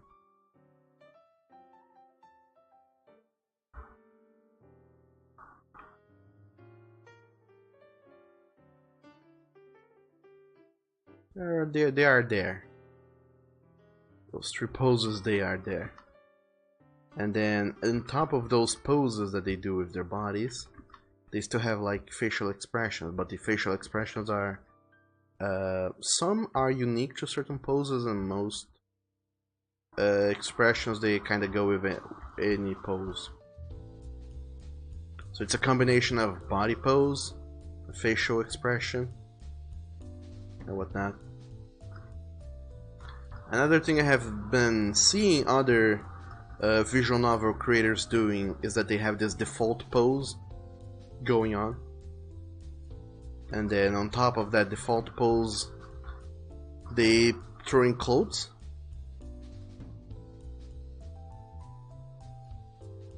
And then on top of those clothes that the characters are using, they also go there and throw in this script command, pretty much. The idea of this script command on top of those poses is that it, on top of the clothes rather, is that it recolors them. But instead of doing that on the picture itself, it recolors how that picture shows up inside the game. That's so theoretically they can have this character with like a white shirt, but then recolor it to pretty much any color they want, and they are able to recycle this art asset however much they want.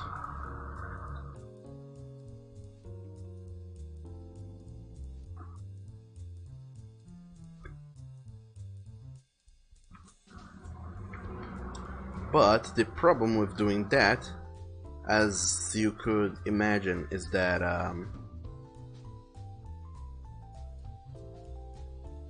well, actually there's no problems at all with doing that. The only true problem is to make sure that you can do that, you need to have a simple enough pose that you can work several clothes into. Because if you don't do it correctly, some clothes are gonna show on top or underneath, others are gonna have some weird visual artifacts going on, among other things. Which is not like a huge problem, but it just takes an extra level of, thinking and coordination to get everything working out.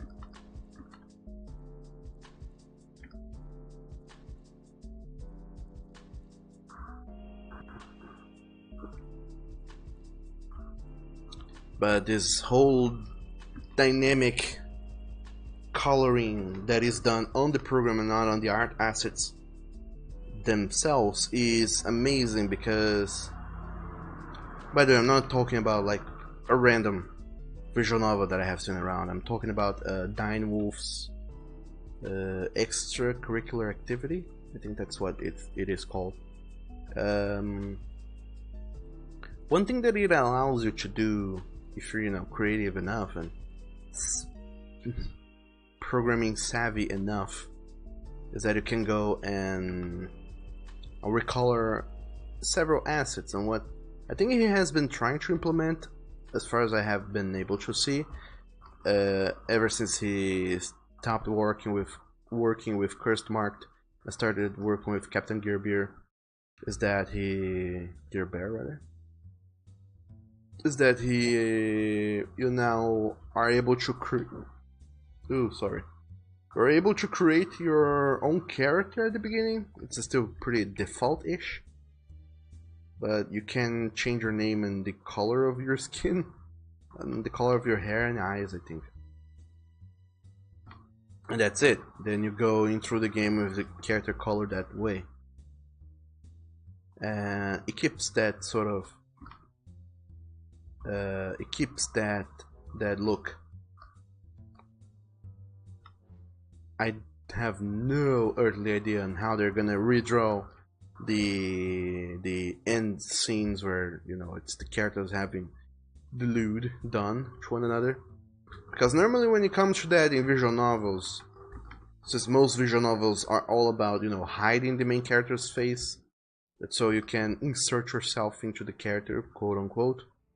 When it comes to those scenes, they work really hard into not showing the main character's face, and yet showing up a whole lot of action going on. Like, oh, okay, that's a very sexy pose these two are doing, and yet I can't see the main character's face whatsoever. That's what Blackgate does. But now that you have all these customization options with the main character, how do you go about doing that?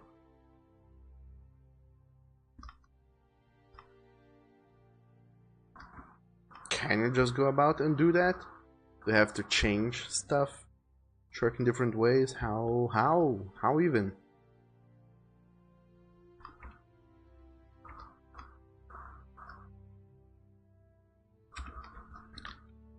As you can see, there's a lot of questioning that goes into that on how to do those things.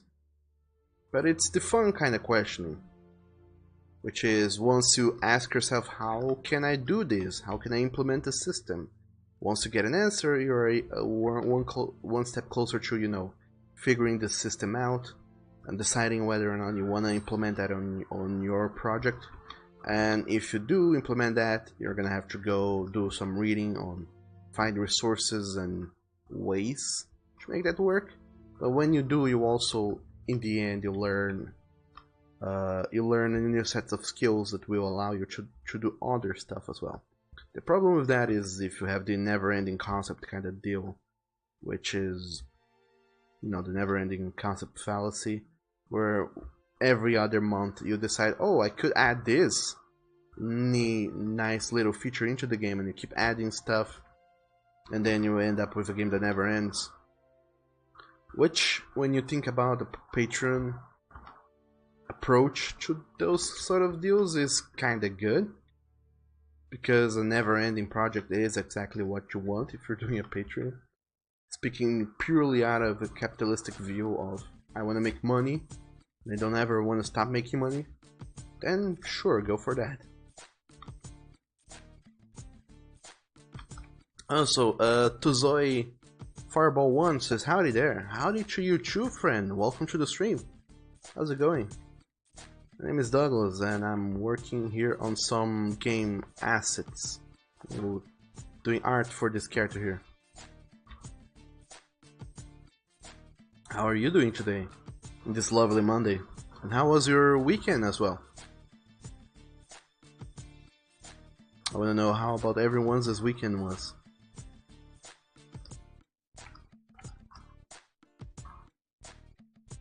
Those of you, of course, who want to share a little bit about your weekends, then hooray. And Tazoi says, pretty good, how about yourself? I'm doing good as well. Kinda concerned for several reasons. I have several commissions I need to get finished. I have also been thinking on starting gym this week. You know, go out, exercise, become healthier, slimmer, and have less fat in my body. But I also keep thinking about, hey, I have a lot of stuff to do, and not a whole lot of money to spend on a gym membership. Already, I do have the money to spend on gym membership, but that is money that I will not be spending elsewhere. So is that worth it? Aside from that, there's also the whole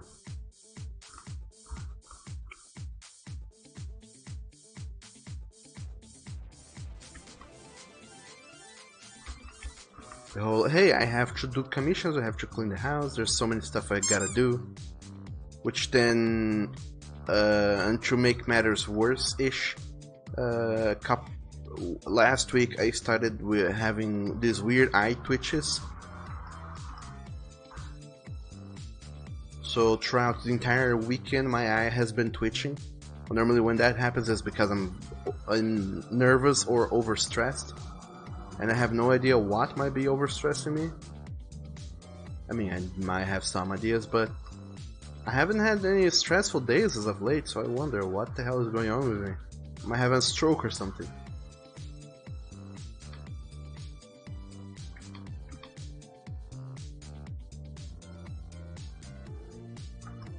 Yeah, that aside, I'm doing good.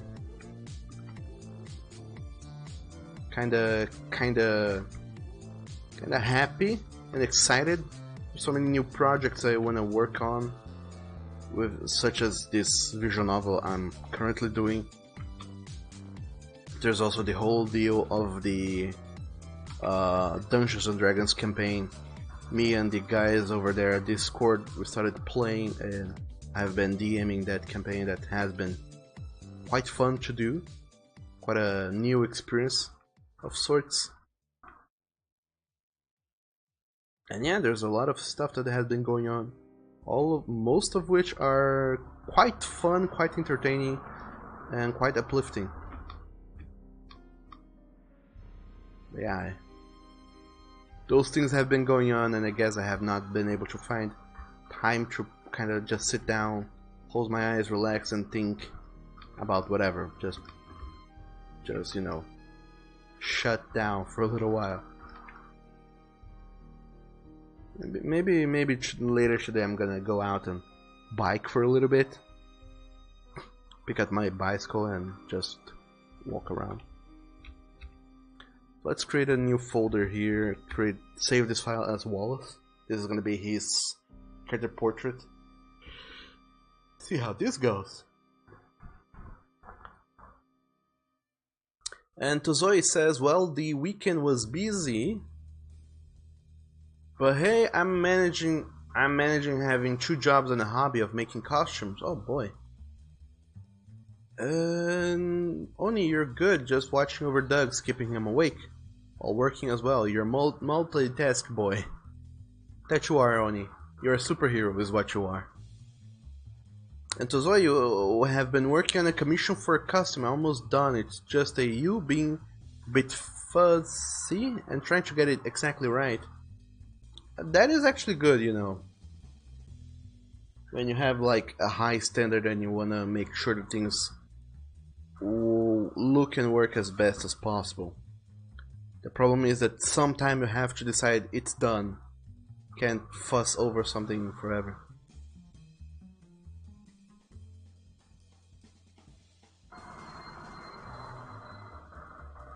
But anyway, who am I to say that? But still, welcome to the stream. I hope you're having a good Monday. Good day of the month, as I normally go around calling it.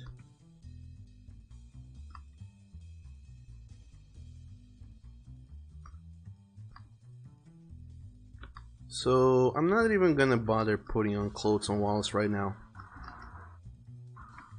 This pose looks good enough. Should be a laughter pose.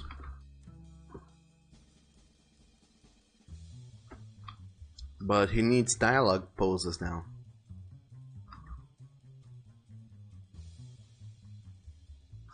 Because this next few... Well, the next few scenes that we're gonna have on this visual novel thing will be all about Nathan and Wallace having conversations.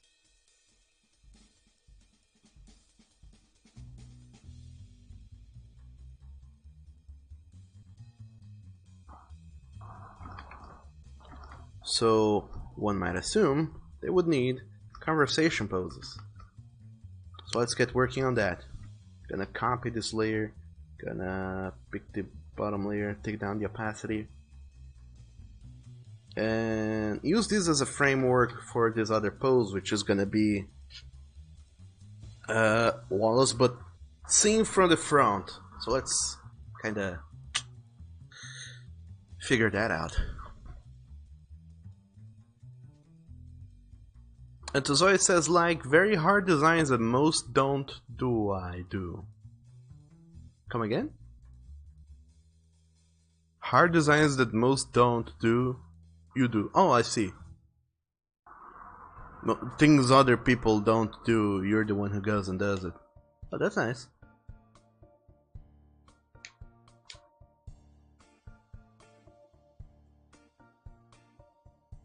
It's always good to, you know,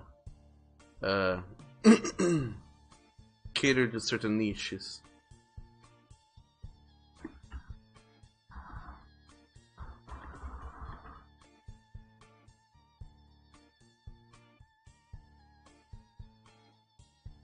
And Oni, you say, Tozoe, care to share a link? Just DM me or Doug on Twitch to share the link, because the Good Boy Bot doesn't like new people who link things and doesn't have more than 200 plus hours. I think it's just 100 only. But yeah, if Tozoe, if you want to share your creations, just send me or Oni a private message with a link to your stuff, and then we can go and see it and comment on it. Or you can join the Discord. And then you can join the Discord, share it over there, and we can do that as well. Although I think you may have done that already in the past. I'm not sure though. My memory isn't what it used to be like. In a time I can't remember, but it was good once, I know that. Also, hello there, Wolf Wolf Morning, and you said hoor hoor, I see Big Doggo. That you do. That's Wallace. He says hi. Or he will say hi. Shortly, rather. How you doing today, Wolf? How's it going? And Tozoe says, lucky today I don't have either of your normal jobs, since one of them is going through remodeling and the other you're just off. What do you mean you're just off? Seriously, Window, are you gonna whistle even when you're open? I opened you up just so you would stop whistling, even though I'm allowing all the avenue background noise to come in. But you're gonna keep on whistling, is that so? God damn you.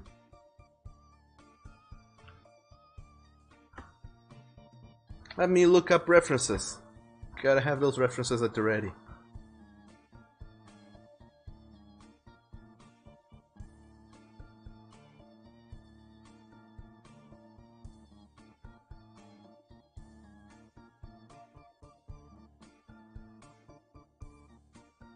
Which is kind of weird because there's this possibly Korean guy on Twitter. Not sure if they're Korean or not. And apparently they are. Never mind. There's this Korean guy who does... well, he has been doing a whole lot of artwork of Frank from Detroit Come Yours, and well, do you know, Frank is actually a very good reference for drawing these kinds of characters. The way he draws Franks, at least. Although there's also the point that this guy draws Frank very naked most of the time,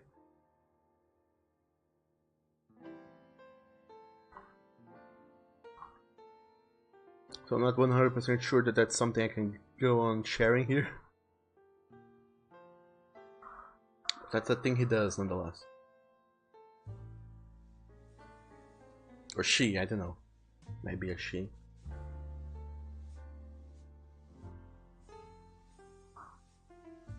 And Kof, you're doing pretty good today. That's awesome to hear. How did you do on this weekend? This long ass weekend that we had. And Tozoy says, well, you do not generally share private images because most of them were for friends' private life and such a guaranteed privacy, you know. Well, I have today off because I have Mondays off from both jobs. Oh, that's cool. Every other Monday though, sadly. Oh, that's not as cool. But I mean, if there's any work you have done that you want to share with us, like commissions or finished commissions or whatever you want to show.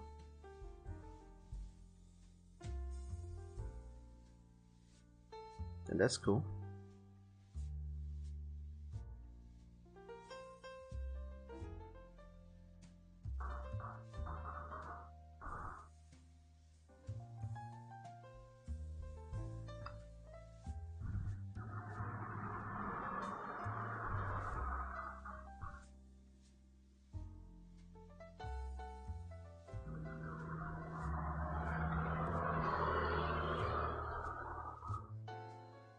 And Kauf says Frank who? I mean Hank from Detroit Become Human. Lieutenant Hank. If you have played the game, it's the grizzled old police detective who doesn't like androids, who kinda accompanies Connor throughout the adventures, quote unquote, which is ridiculous when you think about it. I mean, not only the game, but the character who does Connor, the actor rather, that plays Connor in Detroit Become Human, is Brian Deckard. And Brian Deckard, I don't know anything about him other than that he's Connor on Detroit Become Human. So I don't know if this guy has a career in acting, voice acting, or whoever or whatever, what he has done in his previous life. But games wise, he done Connor for that game and people love him for that. Also, hello there, Jins. Hope I'm saying that right. Welcome to the stream and thank you so very much for the follow. How are you doing today, this delicious Monday that we're having? How was your weekend? Speaking of which. We weren't speaking of which, but sure, why not? Speaking of weekend, how was yours? And welcome to our delicious, friendly flock of friends. And as I was saying, Brian Deckard, he plays Connor in Detroit Become Human. And I don't know what else he does with his life, if he's an actor or not. But he started up on Twitch. He created an account and said, you know what, I'm gonna stream Detroit Become Human. I'm gonna play it with you guys. You guys, you know, you guys. And that's it. Then he started playing Detroit on stream. And what do you flipping know? He actually got like thousands of viewers and subscribers and follows and what have yous. And goddamn, he is totally making a living out of that now. He managed to capitalize on that delicious advertisement he got from Detroit Become Human, and now he's living the life of a streamer. And when I said that that's ridiculous, I mean it's not actually ridiculous. It's genius. Should be able to do something like that because, you know, the actor who played Hank. I mean, goddamn, if he went on and created a Twitch thing and started streaming games and whatnot, my dog, people would flip their shits over it. I included, myself included rather. Gotta speak that proper English every now and then.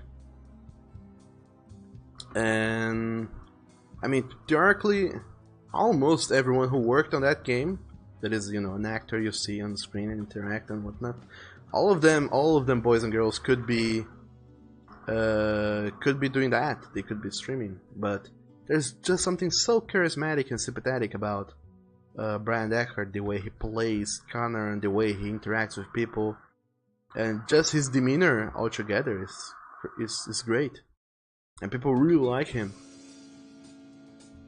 as a character and ironically as a human being. So go figure.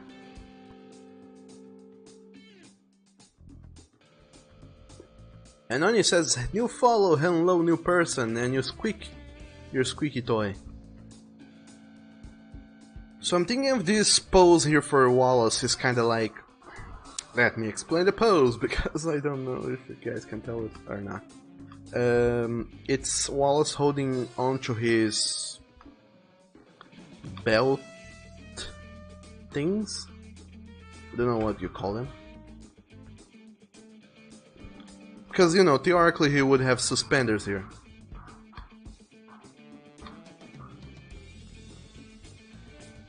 He doesn't have his suspenders now though, but theoretically he would have those suspenders.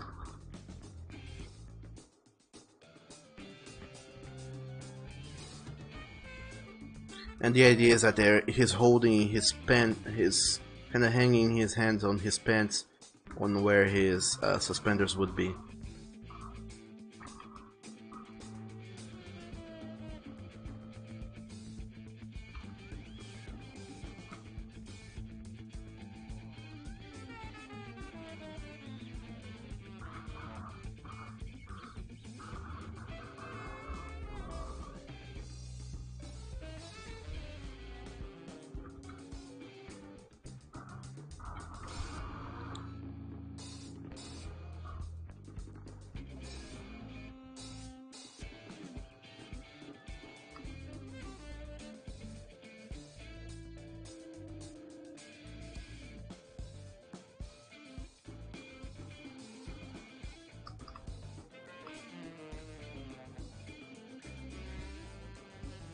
So the problem I'm finding here with this pose is that he doesn't look like super, you know, pathetic towards talking. He looks kind of like he's power posing and being like, huh, what do you want, scrub? Whereas he should be more like, oh, hello there, old friend, old pal, my dearest, oldest friend, how are you doing? I hope you're doing good. He doesn't have that demeanor in this pose that he's doing here. And you know what that means? It's my fault for not being able to capture the essence of this emotion in this pose that well.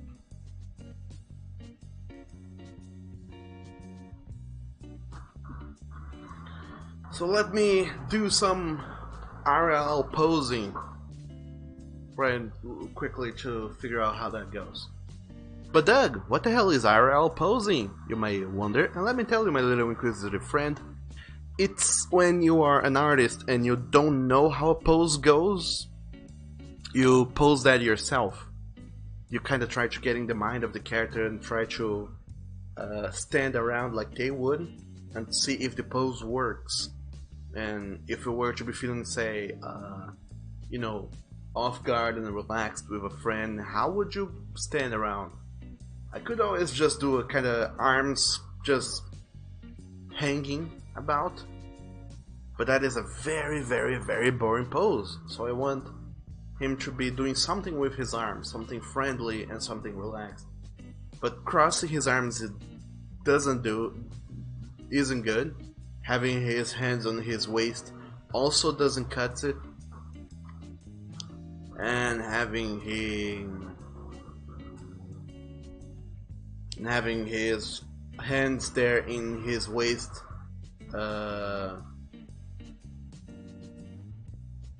holding the suspender thingy, kind of feels like he's trying to do something. Kind of feel like, you know, he's not very friendly and open. And Oni says, Doug, no, wait. Try extending the one hand out and keep the other in the pants. That is a good idea, Oni. Trust me, it works. That's how most of the cowboys slash rancheros do it here in Texas. They have one hand holding their suspenders and the other one kind of extending out, like hand open, palms up, talking. That seems like a very reasonable pose, rather. That seems very good. So one thing I was trying to kind of figure out is how they would have their shoulders, if they would have it like open and spread towards the back, or if they have their shoulders kind of slunged forwards, so their elbows are standing outwards instead of backwards, like out to the sides. Because having their shoulders kind of standing backwards, it kind of putting your hands on your hips like that, and then pointing your elbows backwards. You kind of do this thing where you expand your chest, and it makes you look slightly more threatening and more aggressive. And that's not the idea. The idea is for him to look relaxed.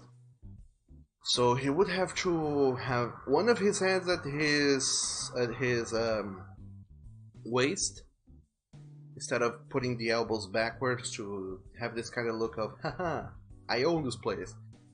He would have his elbows kind of pointing outwards to the sides, almost to the front, like he's,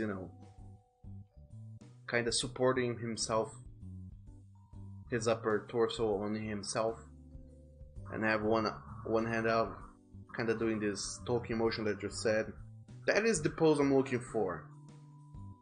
So one hand on the waist, elbow pointing almost to the front, the other hand just hanging down, open fingers, palm facing upwards.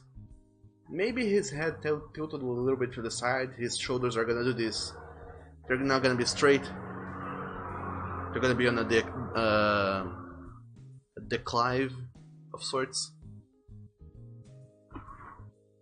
That works. Thanks for the suggestion, Lonnie.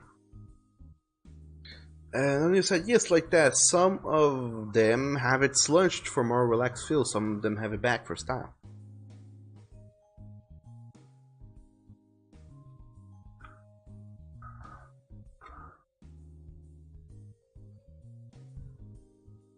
Let's make a copy of this later, because in case I fuck it up, I don't want to lose it.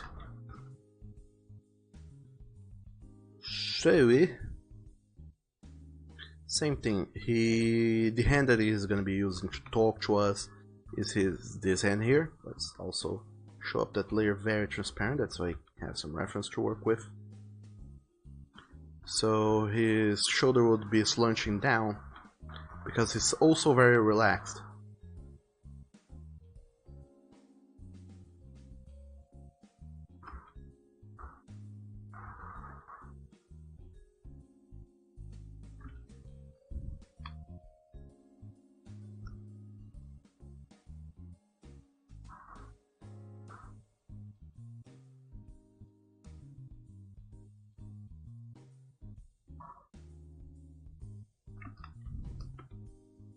And then fingers. Everyone loves illustrating fingers, don't you? I mean, just point me over to one artist that does not like illustrating fingers.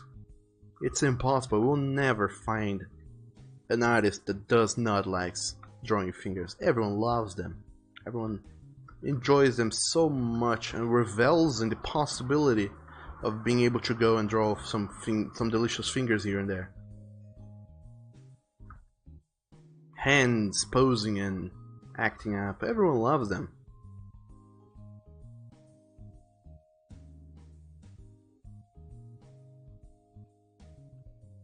Of course, yes, I'm being sarcastic. Nobody likes drawing hands.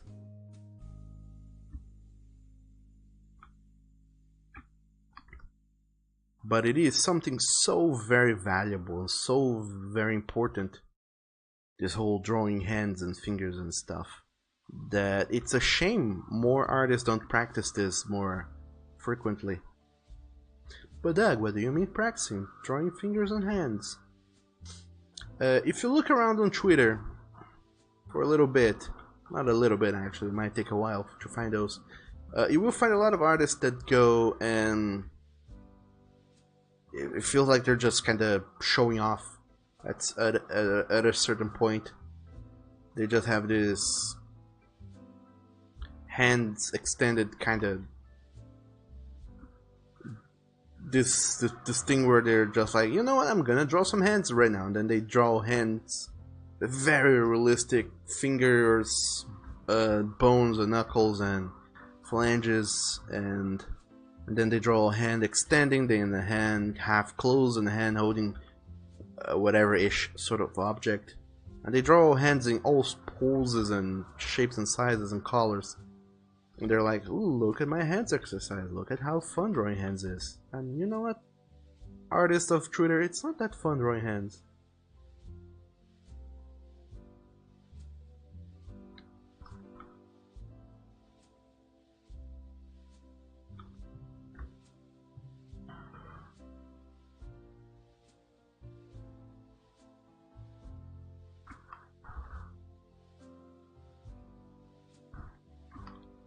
I mean, it is rewarding when you draw a hand that looks good, but to get the whole basics of how to draw a hand, it takes quite a lot of practice and a lot of understanding what the hell a hand even is.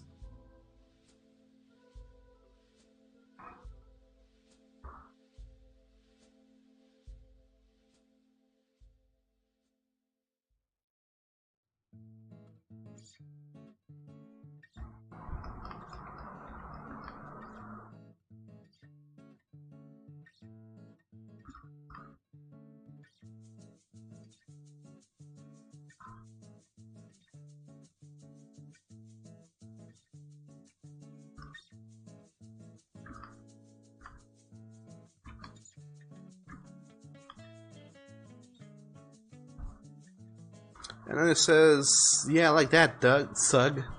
You see, it works out so well. It does. But my name is not Sug, Oni.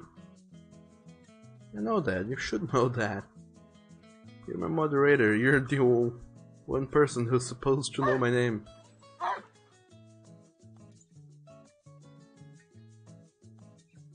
Oh, man.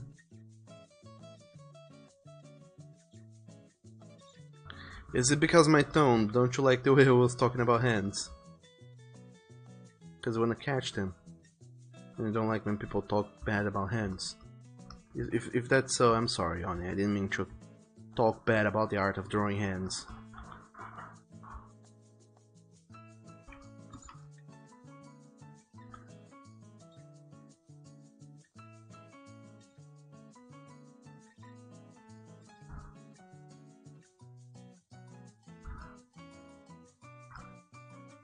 And I'll try and refrain from that. From doing that from now on. Because you know, one thing I have learned in this whole streaming pseudo career I have been having over the past few months, over the last year, is that I'm an incredibly offensive person and I should stop. There's a friend, 104, is a fellow streamer and a very, very, very friendly and very nice guy. He is always telling me like, Doug, why are you saying such offensive things all the time? You're such a creative person. You don't need to be offensive to be entertaining. You can say nice things without being offensive, and you know, without resorting to that sort of commentary. And then I realized that, you know, the things that I have said, either mindlessly or on purpose, are, you know, are not pleasing for him to hear at all. In fact, might even be infuriating. And well, most of all, I don't like being offensive and causing discomfort to people. If I can, I will try my best to avoid causing discomfort to people. And I'll try my best, to get along with others, because that is one of the coolest things about the world. When you is being able to meet all sorts of people and being friends with them. But to do that, you kind of have to be mindful of the fact that they are living human beings and they have feelings, and those feelings will be hurt if you go out and say things that they don't like hearing or that they don't agree with. And also because, deep down I would also like to be treated with respect. So respecting others is the first step towards that.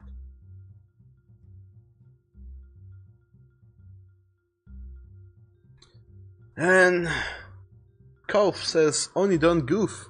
And it says, I'm sorry I had your bias in your head. His name is Suga.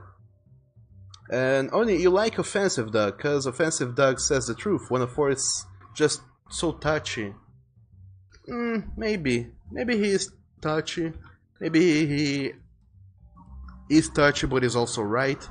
Maybe he isn't that touchy. It's just us that are used to being offended and offending back.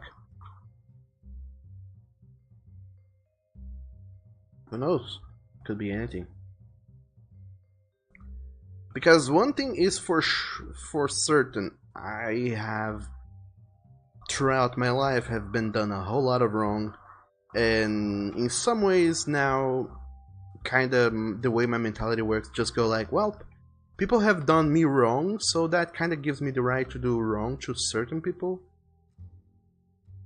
which isn't at all how the world works, but it isn't a thing I do consciously, it's a thing I do subconsciously, like, oh, I'm gonna do this to you, and then if I think later I acted without thinking, I'm like, well, I shouldn't have done that, but I will excuse myself by saying that people have been shitty to me, which gives me the right to be shitty to them. That's not true at all, but that's how my mind works sometimes with certain things. So who knows, if people hadn't been shitty to me in the past, maybe I wouldn't have had that sort of mentality to begin with. But anyway, Kauf says, offensive how?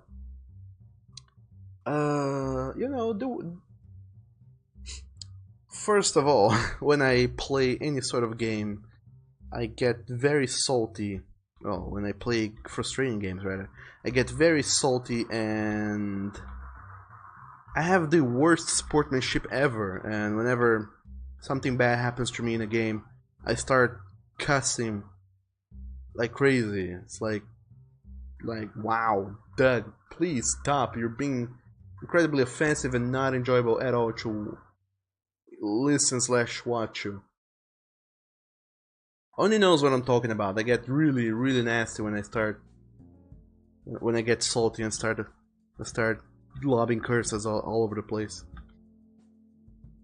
And not necessarily offensive, but it stops being enjoyable, and it's just like, well, this whole thing has degenerated quickly. But some other times I actually go and do say offensive stuff. I don't remember what exactly it is, but the other day I made a possibly racist joke. 104 wasn't none too happy about that. And the other day when I was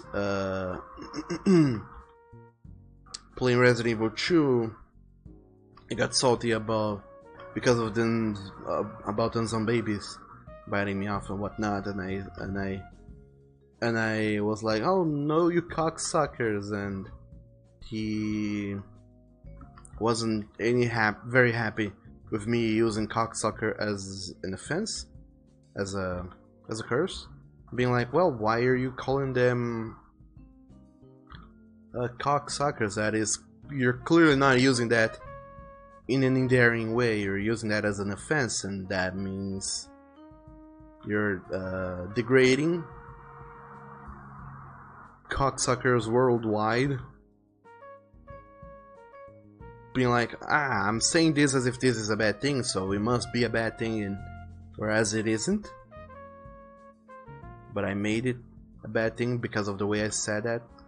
And he was like, well, why would you go and say that in that way?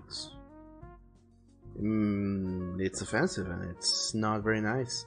If I wanted to hear people use cocksucker as an offense, I would go and watch any other straight streamer who does that endlessly. And then it dawned on me that, you know what, he's actually right. I do use that and other terms in a very derogatory way. I mean to offend people by using those terms, and when I think about it, these are terms that don't describe bad things. These are terms that describe people whose injustice has been done to them. So using those terms are hurting those peoples. Those people. Peoples is not a word that has plural. A plural form of it, rather. And you know, a part deep inside of me is like, whatever, fuck off. But another part inside of me is also thinking, hey, I did this thing, he didn't like that I did that thing, and he presented a valid point, a valid argument. So, despite the argument that he presented, there's the fact that I did something that displeased someone. And it got me thinking, there might have been thousands, hundreds of thousands of other things, bad things that I have done, or not necessarily bad, but things that I have done that displeased the people, and they just haven't voiced over their concerns. They said, oh no, this guy is offensive, fuck that, I'm out of here. And then they left the stream and never even bothered to return, or even bothered to say, hey, I'm leaving because you did this or that. They just leave because they don't want to endure that, no matter how good the content may or may not be. Those people may just be like, I don't want to deal with this. I don't care enough about this person or their project to endure that kind of talk for whatever duration this thing is gonna have.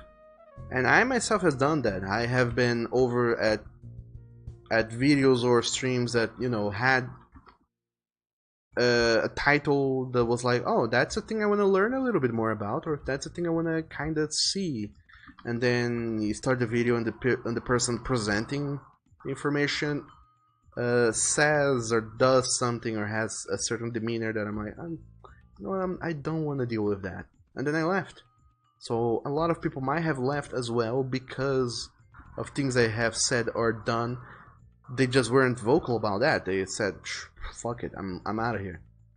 And I may never have known that I could have potential many more friends around if I were a little bit more respectful. 104 was just the one person who came to me and said, Doug, don't do that, that's a bad thing to be doing. Other people, they just gave up without bothering to come to me and say, don't do that. They just give up. And that is bad. Having so many people potentially vanishing without even giving me a chance to, you know, win them over back. Anywho, Oni says, I got salty when Doug killed you within 2 seconds. The next one, I didn't kill you.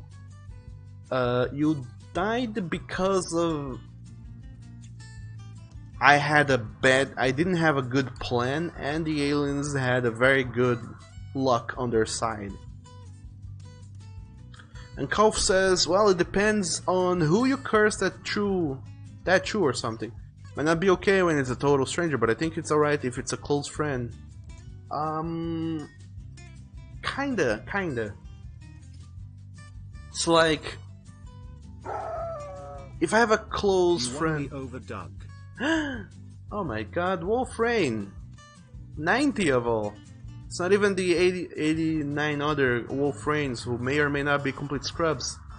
It's the one Wolf Rain. Hello there. Welcome back into the stream, and thank you so very much for that delicious goddamn resub. Thank you very much. Also, how are you doing today in this delicious day of the month that I am having and you may be having as well? Maybe having a afternoon of the month, but who knows? Nonetheless, welcome to the stream, Wolf. How are you doing? How was your weekend? Tell me all about that. And Wolf smiling. Hello there. Bom dia pra você também. Como você está? Como está sendo seu dia? Como foi seu fim de semana? Conte-me todos os segredos, todos os detalhes. Eu quero saber de tudo. And Tiger with the AU as well. My dog, there's so many new friends in here. Not necessarily new. Scrap that. There's so many friends in here. That's so awesome. Welcome to the stream, you guys. How's it going? And Tiger says, yay, it's sub. Also, what?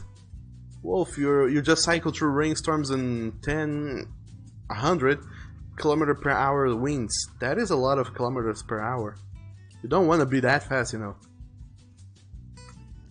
Because, you know, winds that strong are capable of, you know, wrecking all sorts of shit.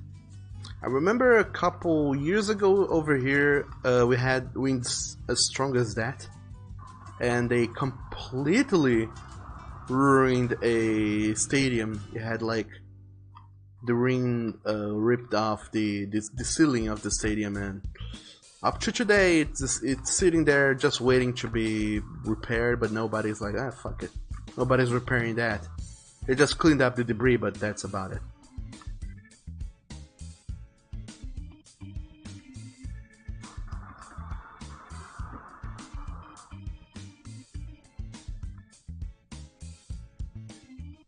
And Wolf says, weekend was really good though. Oh, was it? What did you do that made it so good? I played games and worked on commissions. What about you? What sort of fun activities did you do with your weekend that made it so good? I was talking, by the way, before you came into the stream, and so nicely said that I won you over somehow. I was talking about how I'm incredibly offensive and how I should stop. The idea is that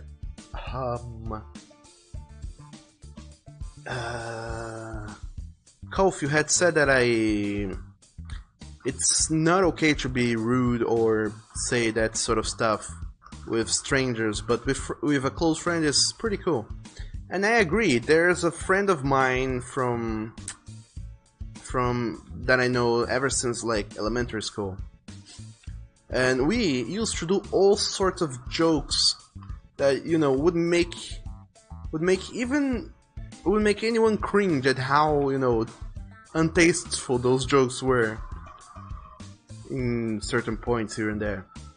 But you know what? It was me and him. We had fun, and it was amazing. I never had that much fun talking with someone else, because neither of us were touchy enough to tread on eggshells around certain subjects when making jokes and stuff.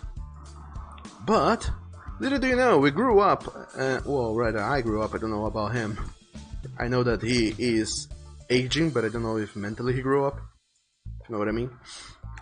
And I noticed that, you know, I work with the public. I work with customers, with people. I'm more or less a public personality, which means I shouldn't try my best to be as receptive as possible and try my best to offend as little people as I can.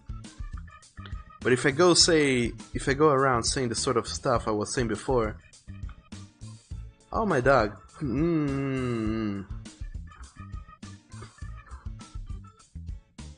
people are gonna be very, very, very salty.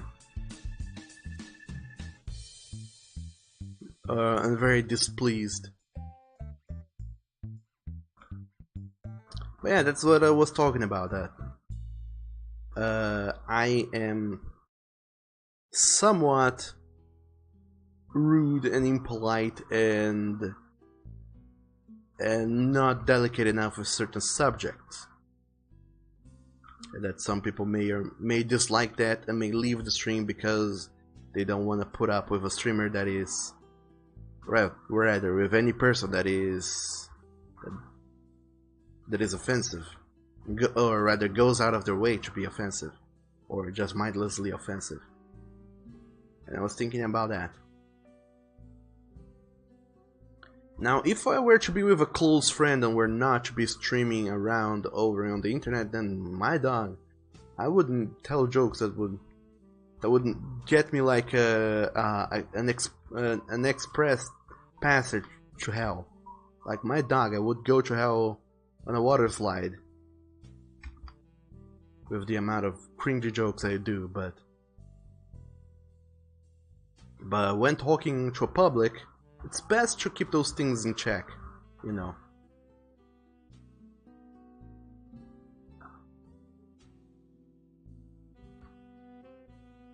And, Wolf, you had fun with sailors. I wonder what kind of fun you guys had.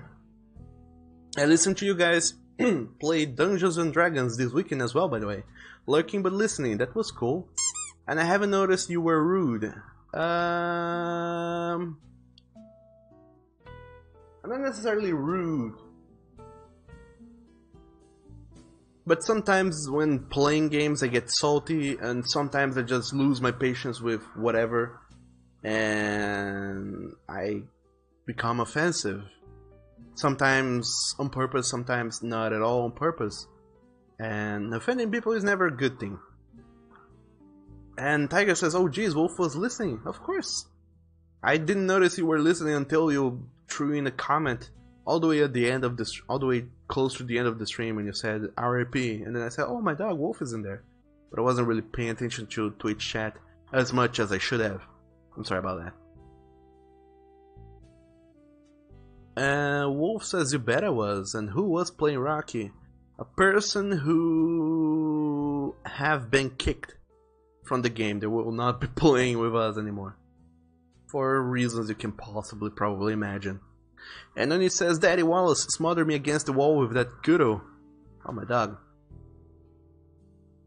And Wolf Smiley says, foi porque até meio que descobri que a sua avó está no hospital com Alzheimer. Ixi. O único problema é que ninguém na família me contou porque queriam me poupar caso aconteça algo com ela. Aí isso me deixou meio bravo por não terem te contado nada. Pois é. Isso é nem um pouco legal que façam. Mas sinto muito pela sua voz, tá assim. Com sorte, vocês, não sei, consigam fazer alguma coisa pra melhorar a situação dela. Mas isso é uma situação de ir lá e conversar com a sua família, falar, não, vocês não podem me tratar assim, eu sou um adulto, eu mereço saber. Se acontece alguma coisa com qualquer um de vocês e eu não ficar sabendo, não vai ter como eu ajudar. Se alguma coisa acontecer comigo, vocês gostariam de ficar sabendo também. Então é injusto vocês fazerem isso e é uma situação de conversar com a sua família e resolver esse problema de comunicação. Pior que eu penso a mesma coisa. Tipo, eu moro em outro estado. Se acontece alguma coisa com meu pai, de fato, aconteceu recentemente. Meu pai ficou mal da perna e ficou acamado. Se acontecer alguma coisa com meu pai e eu não ficar sabendo, eu vou ficar muito puto com todo mundo. E o pior é que, tipo, aconteceu esse negócio com meu pai, ele ficou acamado e depois de uma semana ele foi lá me mandar uma mensagem do tipo, como é que você tá? Eu tipo, tô bem, e o senhor? Ele, tô com esse problema na perna. Daí ele foi contar todos os problemas, eu fiquei, tá. E a minha irmã, ela foi aí te ver, fazer alguma coisa, meu pai explicou e tal. Daí depois eu fui lá falar com a minha irmã, tipo, por que você não me contou que o pai tava mal? Aí a minha irmã, você não fala com a gente, por que eu vou falar com você? Daí eu já fiquei puto com ela assim. Mas eu já esperava que isso acontecesse. Que se alguma coisa fosse acontecer, que eles não iam me avisar nada, mas tipo... Cada dia meu pai tá ficando pior e pior da saúde. Eventualmente vai ter um dia que ele vai ficar mal mesmo. E ninguém vai estar nem aí pra me avisar. Mas só que no caso da minha família, eu já tô meio que de saco cheio, então se acontecer alguma coisa, vai ser tipo, o que é que eu vou fazer? Eu não sabia do problema até agora. Mas no seu caso, imagino que você tem um relacionamento mais próximo com a sua família, daí vale a pena você ir lá e, sei lá, botar pressão neles e conversar direito sobre isso. Mas enfim, sinto muito. E espero que as coisas melhorem. And Wolf says, totally understandable if you're being Dungeon Master. Yeah. It's kind of complicated in a way that I have to be attentive to what everyone is saying, what everyone is doing, and also to what's going around and contingency plans in case people do crazy stuff. I have to have a lot in my mind, but I was still kind of able to pay some sort of attention to the stream chat, so it wasn't like, oh my dog, I flawlessly did everything, but I think that all things considered, and when you keep in mind that this was my second time being a Dungeon Master, the first time was the first introductory stream, when you think like, hey, this is Doug's like second time trying to manage to Dungeon Master and also manage a game and also live stream, I think I did fairly well. So who knows?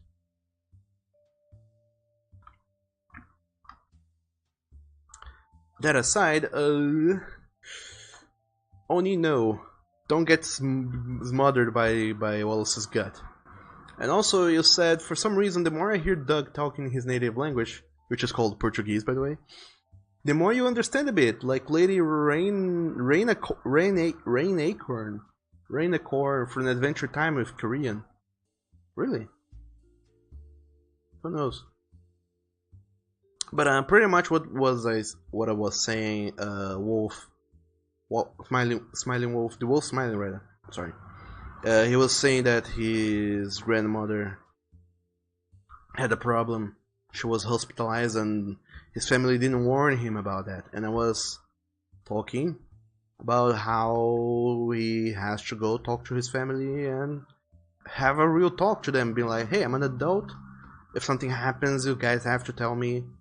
Otherwise, there's very little I will be able to do, and that is very unfair for you guys to keep me on the dark. And if something were to happen to me, you guys would like to know about that as well.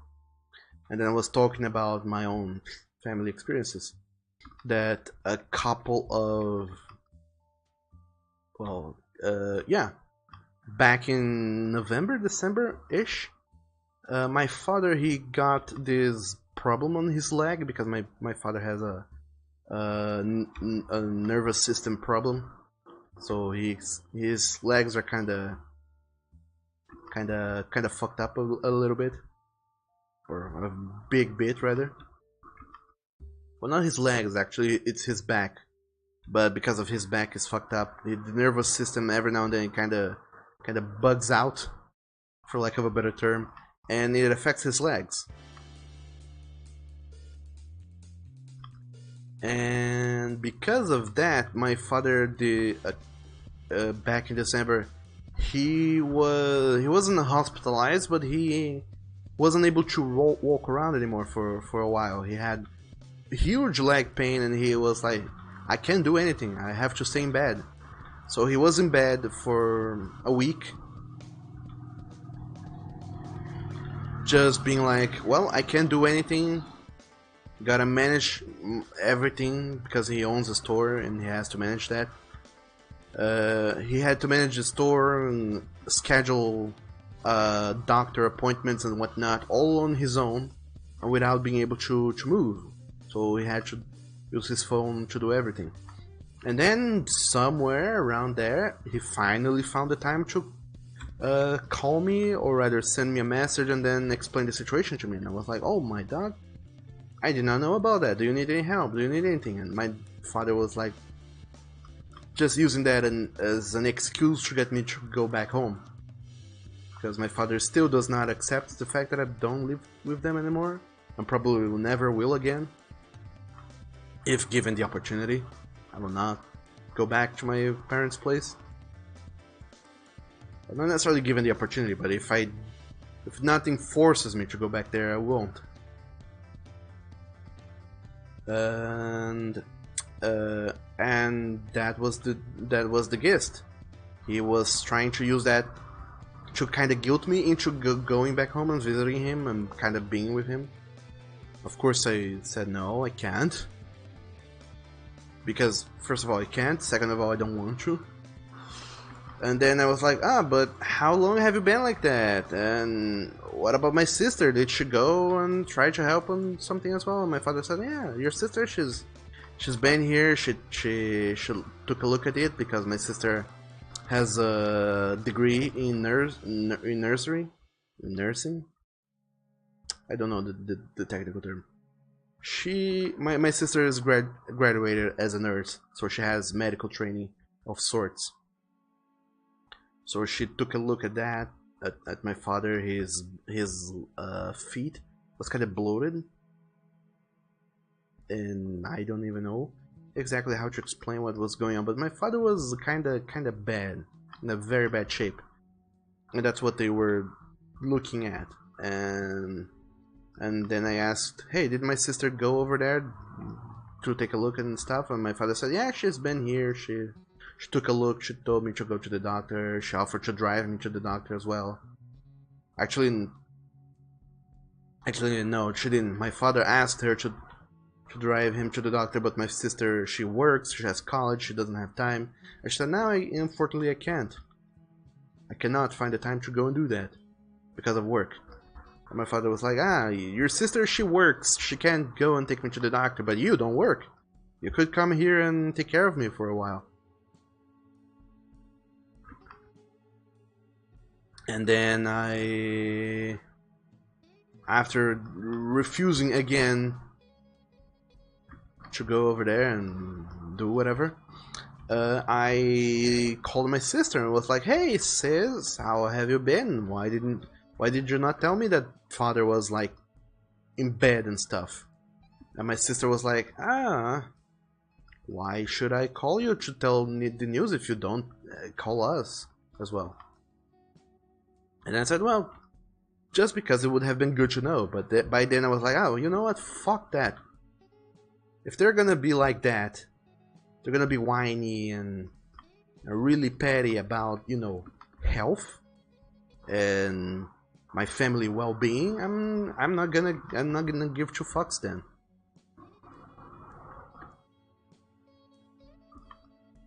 Because I am concerned. My father is in poor health. And I worry that, if anything happens to my father, and eventually something will happen to him due to his poor health, my family my mother, she doesn't have an income, and I don't know what would be of my mother. My mother, like, she has stellar health. My mother will be around for several more decades. I know that. But if my father is gone, I don't know how my mother will manage. And I worry about her. And I don't want her to just one day find herself alone, stranded, and without being able to take care of herself and whatever else. And I worry about her. So I would like to know if something happens to my father, if he goes to the hospital or whatever. But if my sister, she's gonna be petty like that, and my father's gonna be like, I'm gonna take care of my things first, and then I'm gonna try and guilt you into coming back home, then fuck that. Then I was angry at my sister, but I was still polite and still like, oh sure, I just wanted to, it would just have been good to, be warned that things are going on. But then I said, nah, whatever. And then, weirdly enough, weirdly enough, my sister calls me up like 2 weeks later. My father was still in bed, still bad, but my sister calls me up and said, "Hey, Doug, I need help. I did something bad. I broke someone else's phone and I have to repair it, but I don't have money. Can you borrow me some?" And then I said, "Sure, of course I can borrow you some money." Then I borrowed her some money and she said, "No, I promise you I'll start paying you back as soon as the next month. Starting next month, I'll pay you back." And then, thus far, it has been 2 months and she has not yet paid me a single dime. And that's because she already owed me quite a lot of money, so now she owes me a hefty sum of money. And yet she has the hubris to go and act all high and mighty when something happens and calls saying, "Oh, you don't care, you don't call us, why should I call you?" So sorry about going off this very frustrating tangent that has nothing to do with anything or anyone. It's just, you know, me venting about problems, and thanks for indulging me, you guys. But I'll try and avoid doing that. But yeah, Wolf Smiling's situation just made me think of that, and that's what I was saying in Portuguese for that moment where nobody could understand what the hell I was saying. And Wolf said, "Oof, family issues," and Calf said, "Well, they just miss you." That's the thing, they do, but they don't really, because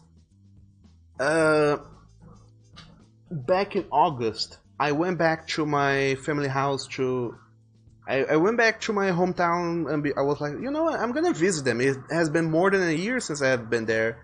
They probably miss me. They call me whenever saying, "Hey Doug, we miss you, come visit more often." And I said, you know what, I'm gonna go and visit them. So I went on a weekend. I didn't go back to my family house. I spent time with some furry friends back in my hometown that I also have not seen in forever. I spent time with them, it was great. Then on Monday, I went back to my parents' house and was like, "Hey, mother, father, sister, I'm here." And they were like, "Oh, cool, you're here." And then the first day I was there, they spent the time just like hovering around me, being like, "Oh, how are you doing? It's great to see you again. That's great," and stuff.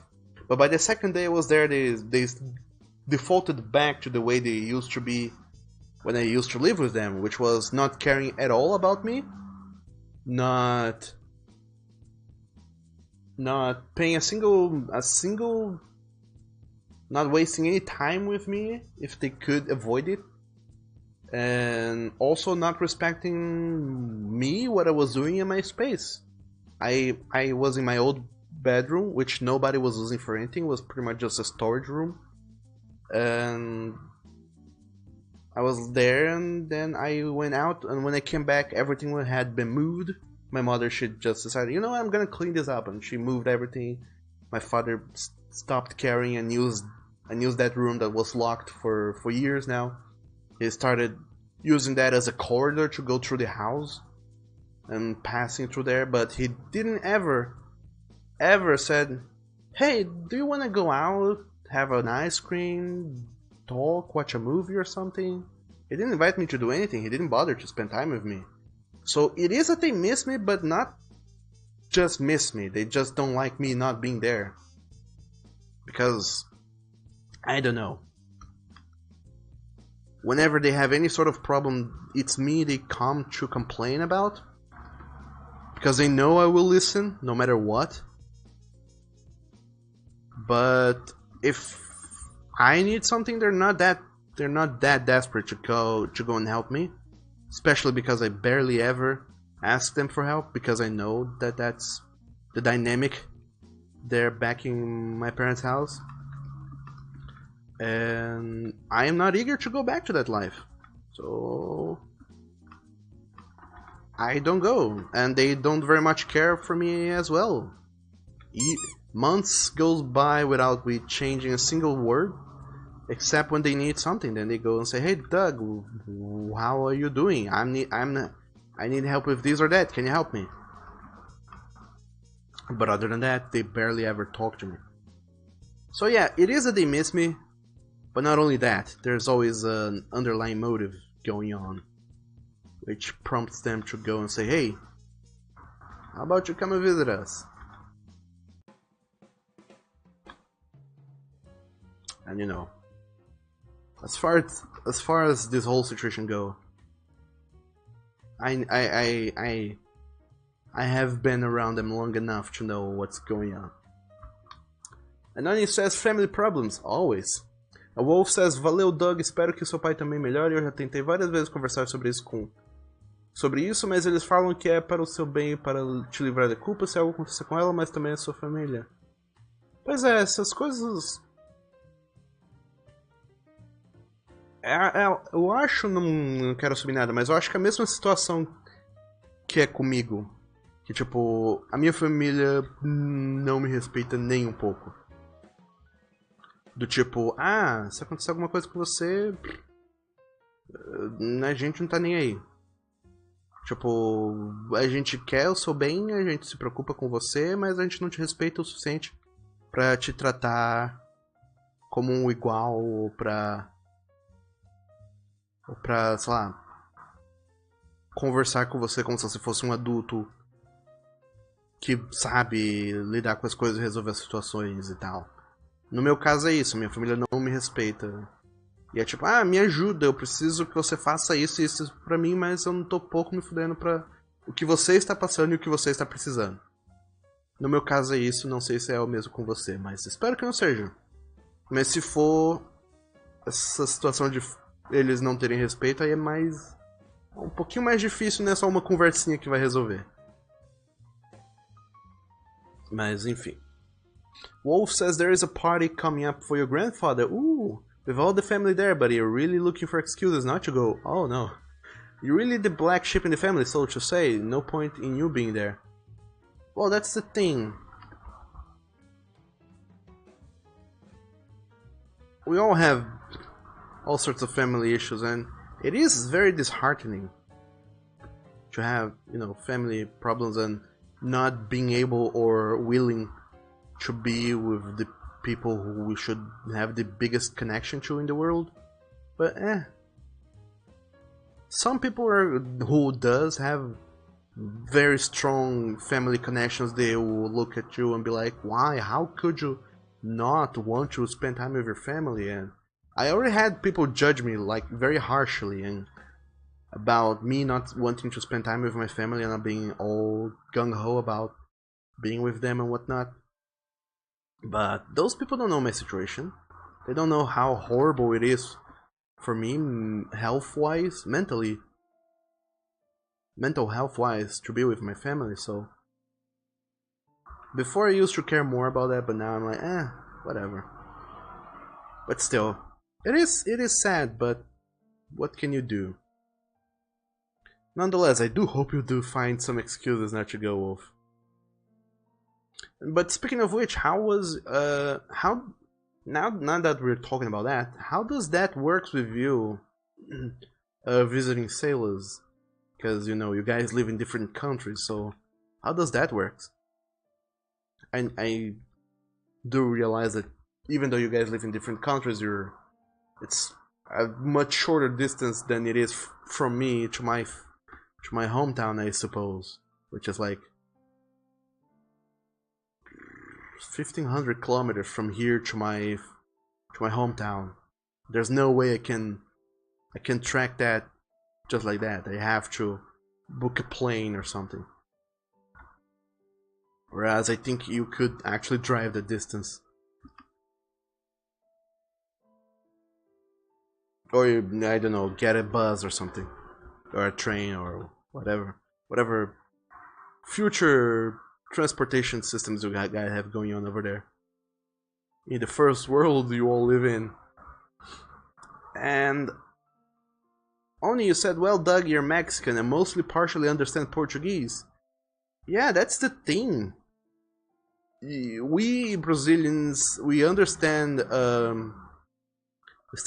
we understand a little bit of Spanish. This time we went to in our trip to South America, we did not at all speak a single word of Spanish other than perhaps gracias. Other than that, we didn't spoke a single word of Spanish. The Chilean, the Argentinian, and the Uruguayan people did not also speak a single word of Portuguese, but somehow we kind of understood each other. You just have to speak very slowly, but that's a thing.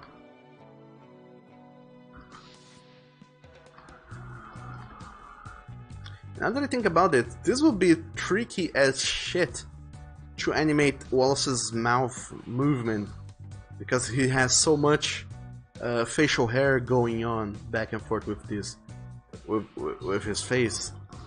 So animating that is gonna be tricky and possibly annoying, but what is life without a little challenge, am I right? Wolf said, yeah, it's like 400 kilometers apart.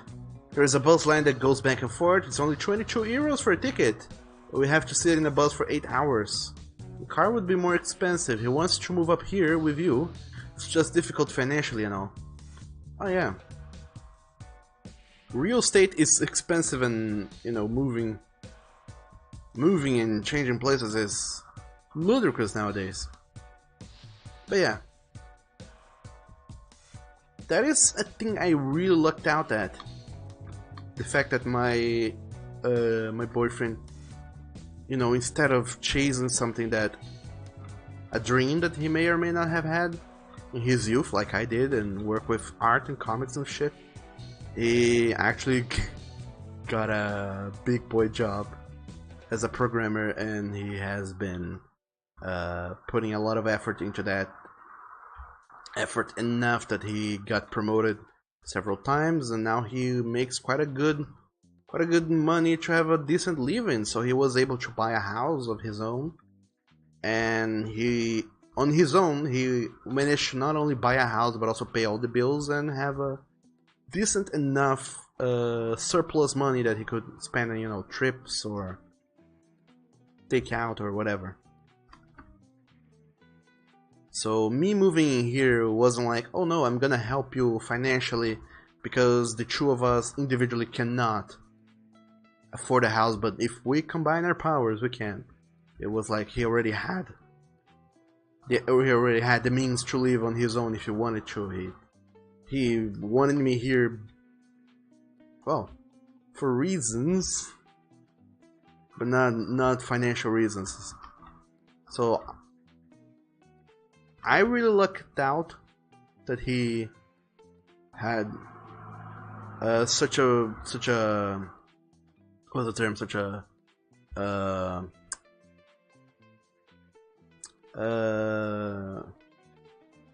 what is the word I'm looking for?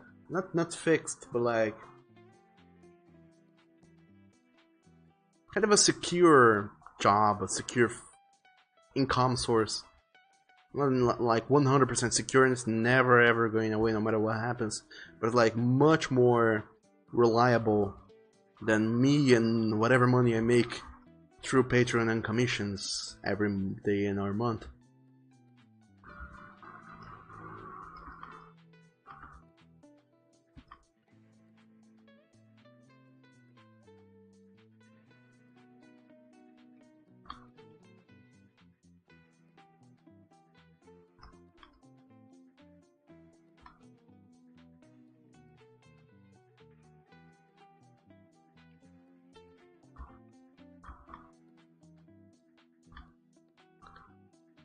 And Wolf said, that's awesome. It is awesome. But then again, I can't ever help the fact that sometimes I kind of feel like, wow, I'm not helping that much with the house financially. Like, he is the one who pays for most stuff, if not all of the stuff, and I barely ever help with the income. And it kind of has a demoralizing feel to it to know that you're not helping with income and whatnot. So through the years that we have been living together, I have taken up I have taken up on myself to, clean the house and take care of it in as many ways as possible. Like clean the house, make sure they're to make food and not be like, nah, I don't want to do this. I power through my laziness and my lack of motivation and go take care of the house, because I know that he is working, and when he comes back home, he would much rather see the house completely, totally clean than come back to the house in the same state he left it in and see me just kind of lounging there in the couch doing nothing. It would be nicer for him to see that I'm, helping somehow.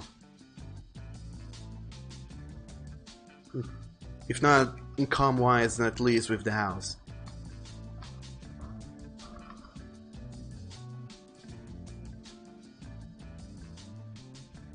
But then again, sometimes now I have kind of taken a liking to cleaning up the house, doing the dishes, cooking food, but I cannot deny that me doing those things started out as a feeling of guilt, of me not, providing as much. And in the end, it kind of worked out. But other people, don't know who, but other people might be less happy with the circumstances and be like, no, I'm not helping with the income, and get depressed, and then eventually, due to this depression, let the relationship kind of go sour over the time. Not to say that I'm like perfect and I can handle anything, but I could not have handled that. It could have happened that, I don't know, I had some sort of a big depression crisis, like I have seen happening to other people, and it could have fucked everything up.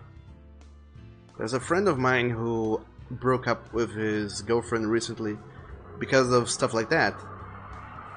He got his girlfriend to go live with him. He's another programmer boy, so he makes a good income, enough to provide for the house on his own.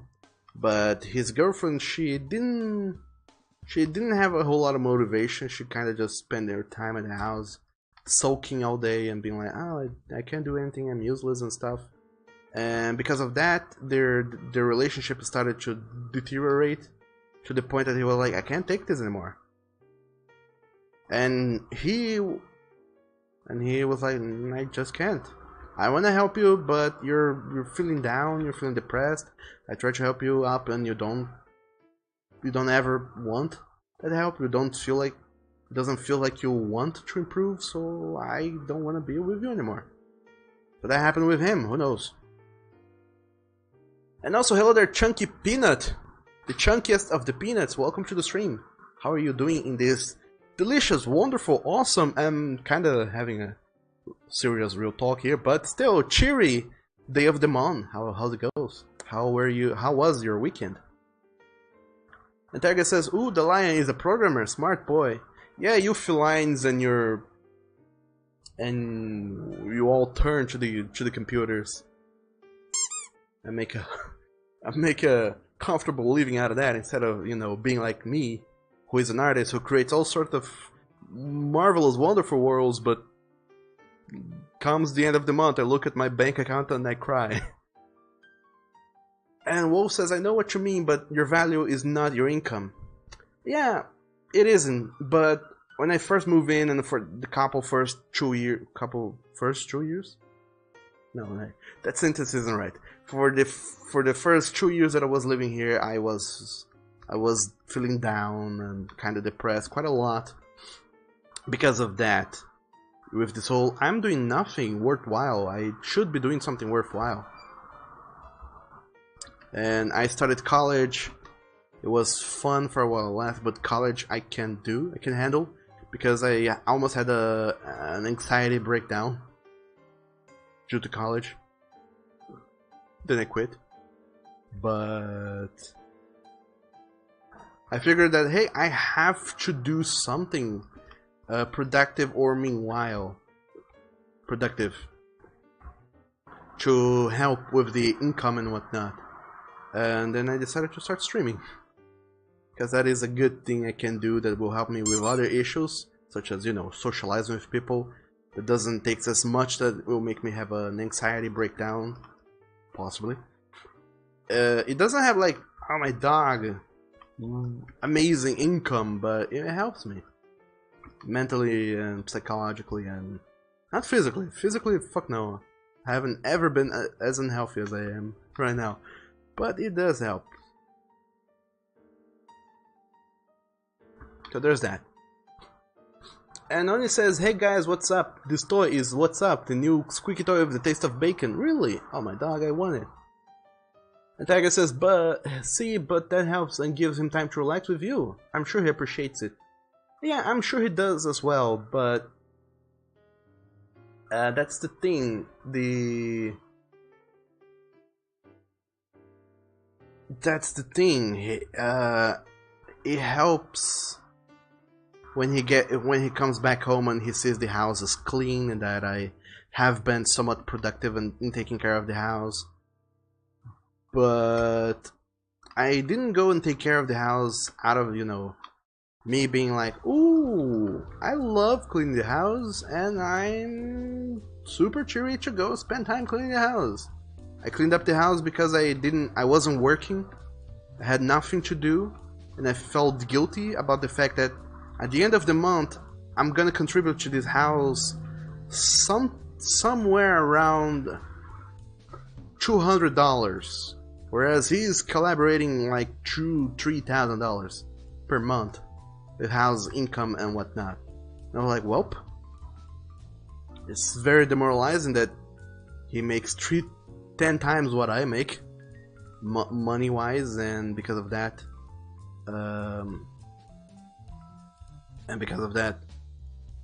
you know,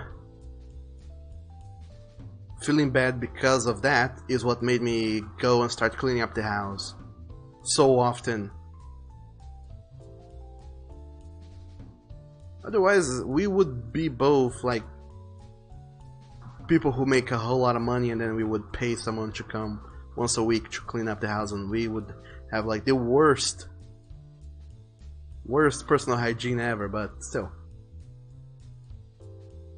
well, not the worst, but you get what I mean.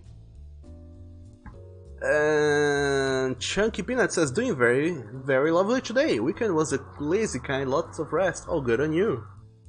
Resting is good. I should rest. Speaking of which, I have had this eye twitch that has lasted for several days now. It's kind of bad. And Chunky says, the existential crisis of an artist. I get that. Well, oh boy, do we all? And then he says, every time Doug hears the squeaky toy, he gets scared. Tries to play it off or try to laugh it off. Try, yes. T-R-I-E-S.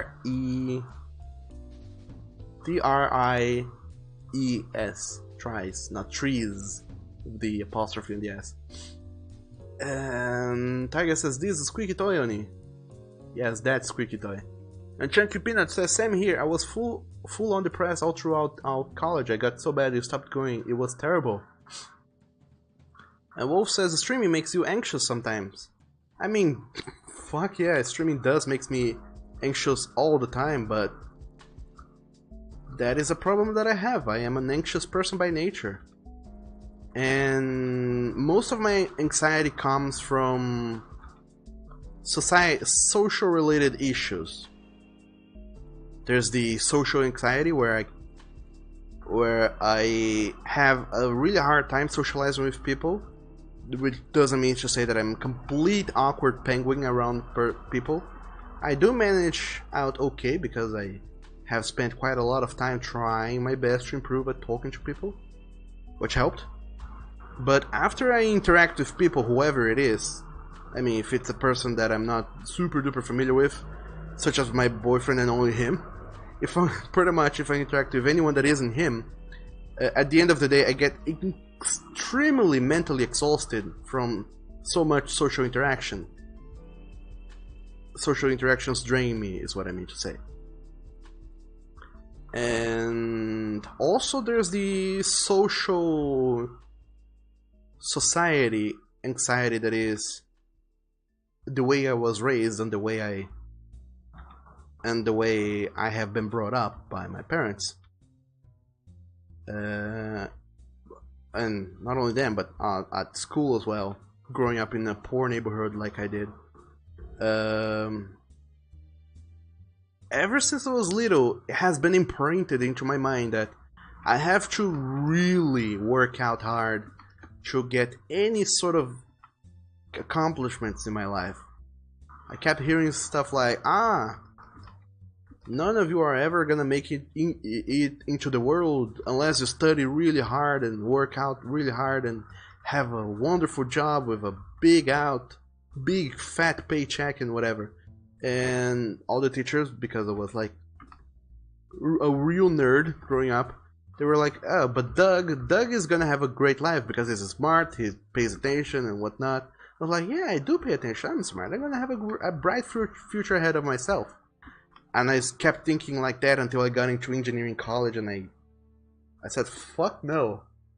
That's not the life for me. I'm not the person who's gonna spend their life behind the computer.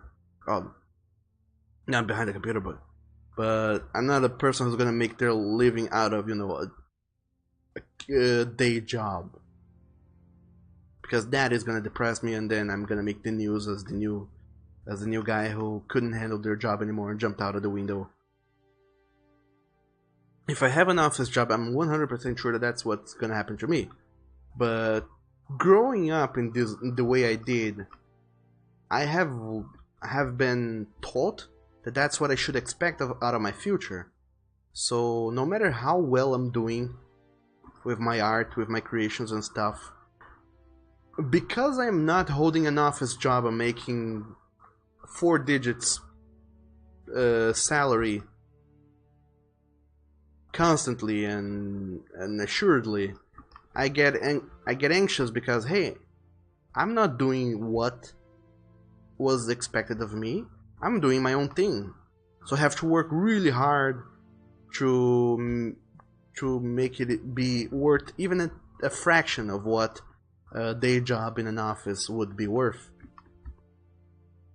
And that causes me to stress too much about, being productive and coming up with new stuff every day and just creating and never truly relaxing, because I have this thing inside my head that says, hey, if you don't create enough, whatever it is that you're doing is not gonna be enough to appease the people who are very unhappy with the fact that you don't hold a day job. So that's the deal. That's the deal with me, because I don't have a job. It makes me be very hard on myself with my creations and everything else, which is shitty and is horrible for my mental health. But I can't very well shake off that feeling. It's gonna take years and years and years of me getting used to this fact that, hey, I'm an artist. That is not a bad job. That is a very good job. And even if it isn't a good job, fuck what other people say. They're not the ones who are handling my life. They're not the ones who have to live a day with my social anxiety and my problems with all the other things that I have. So they don't get a say in what is right or wrong for me. It's not like they graduated in Dougology enough to know what is Doug and what is best or worst for Doug. But that's not the kind of thing you can easily and quickly shake off. That's the kind of thing that takes years of, getting used to. And I'm doing much better than I was like a few years ago, but I still have long ways to go before I totally and completely improve on that. Also, my dog, my design for Wallace changes every time I draw him. This poor guy.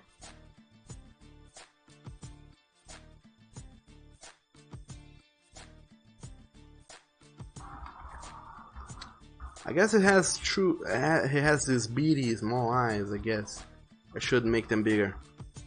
Let's work on that. make his eyes are more open and his face more friendly looking.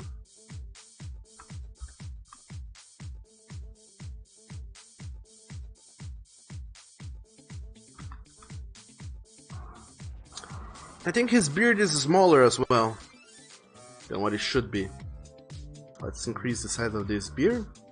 Then we're gonna be a-okay. Also, these Monday streams were supposed to focus on game dev stuff, but today's stream ended up having such a huge focus on existential stuff that, my dog.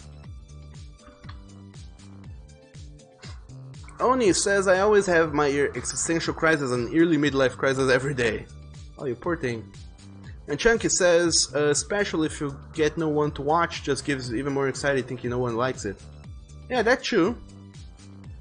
Hence why I try my best to hide all numbers of like viewers. That's so I don't know how many people are watching me at any given time. So if there is like, there could be like 100 people watching me right now and I wouldn't know. Or there could be like 3 and I would be like, well then, what do you know? Especially because, you know, like at a normal day, I think that 1/4 of my audience is like bots. Which is kind of discouraging as well, but who cares? And Chunky also said, just gotta sell your soul, man. Ah, if only I could do that.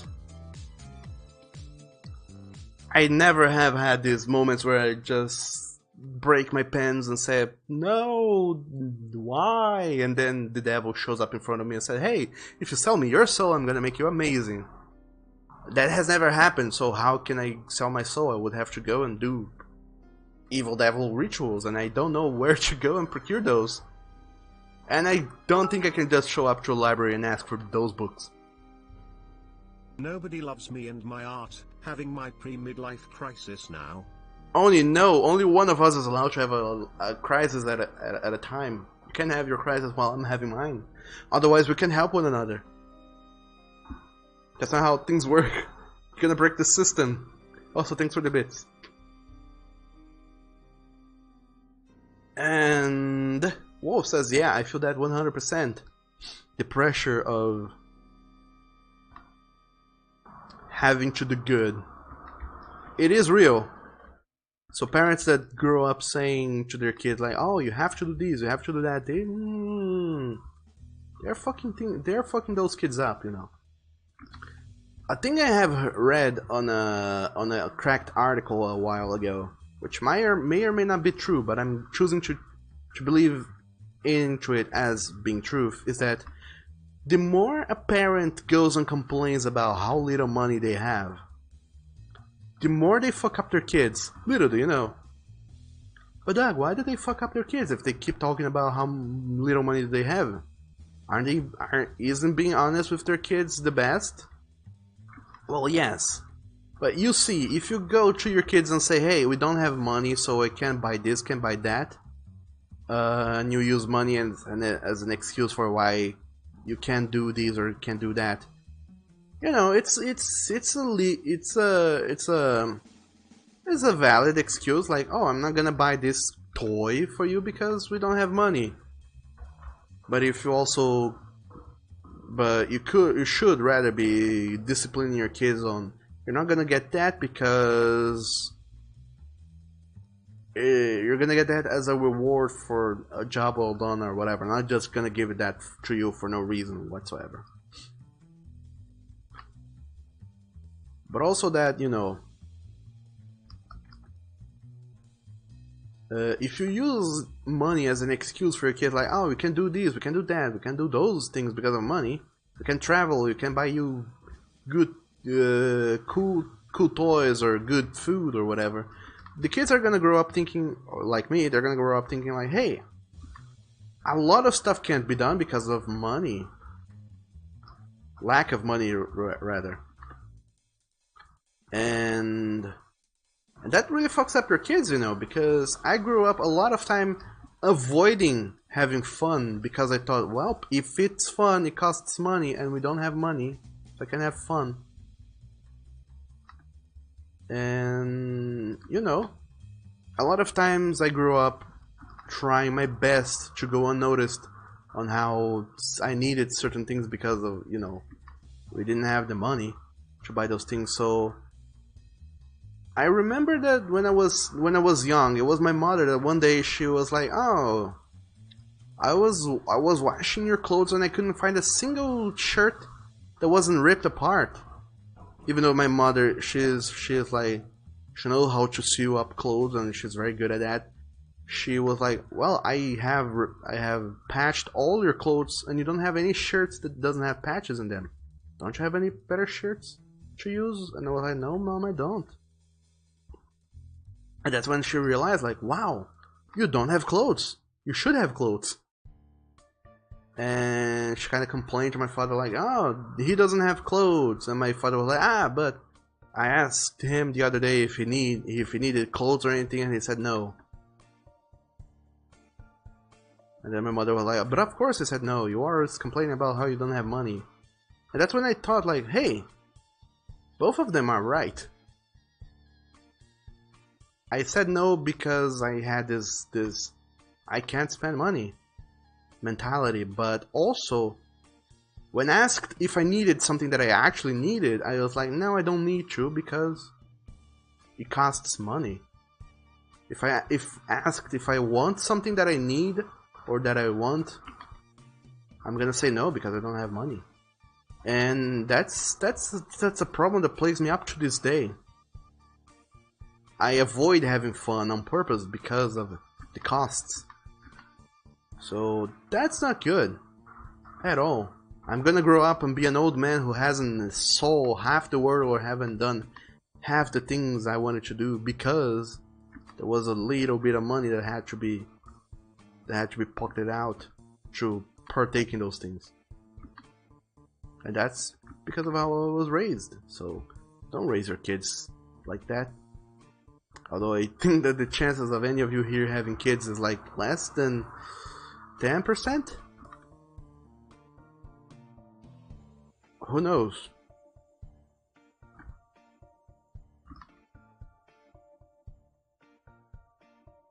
Okay, so I think that this Wallace looks slightly more friendly than the other one with the beady eyes. Hopefully. And Oni says I ruined my future, and Chunky Peanut says, yeah, the old gotta get a college degree and get a good job at home, especially when some jobs require years of experience that a fresh out of college student doesn't have. I'm glad you're doing better. I am doing so much better. If you saw me like 3 years ago before I started streaming, I was a complete mess.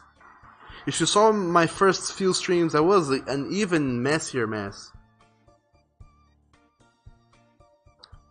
Streaming not only does help with my social anxiety because I'm being able to, you know, communicate and socialize with people I have never seen before and still haven't seen. I just have changed messages on a display. I have made friends and I have learned how to interact better with people. And like I was saying earlier, 104 kept complaining that I was being offensive and rude in certain things I was saying, and that's the kind of experience I wasn't having before because of how I was. Because of how I what's it called? Because of how I wasn't, you know, I didn't have a job, so I wasn't out in an office with people. I wasn't going to college, I was staying home all day, every day. And I had zero social interaction with people, so that was bad. I wasn't getting any practice into how to be sociable. But now I am. And that has been helping.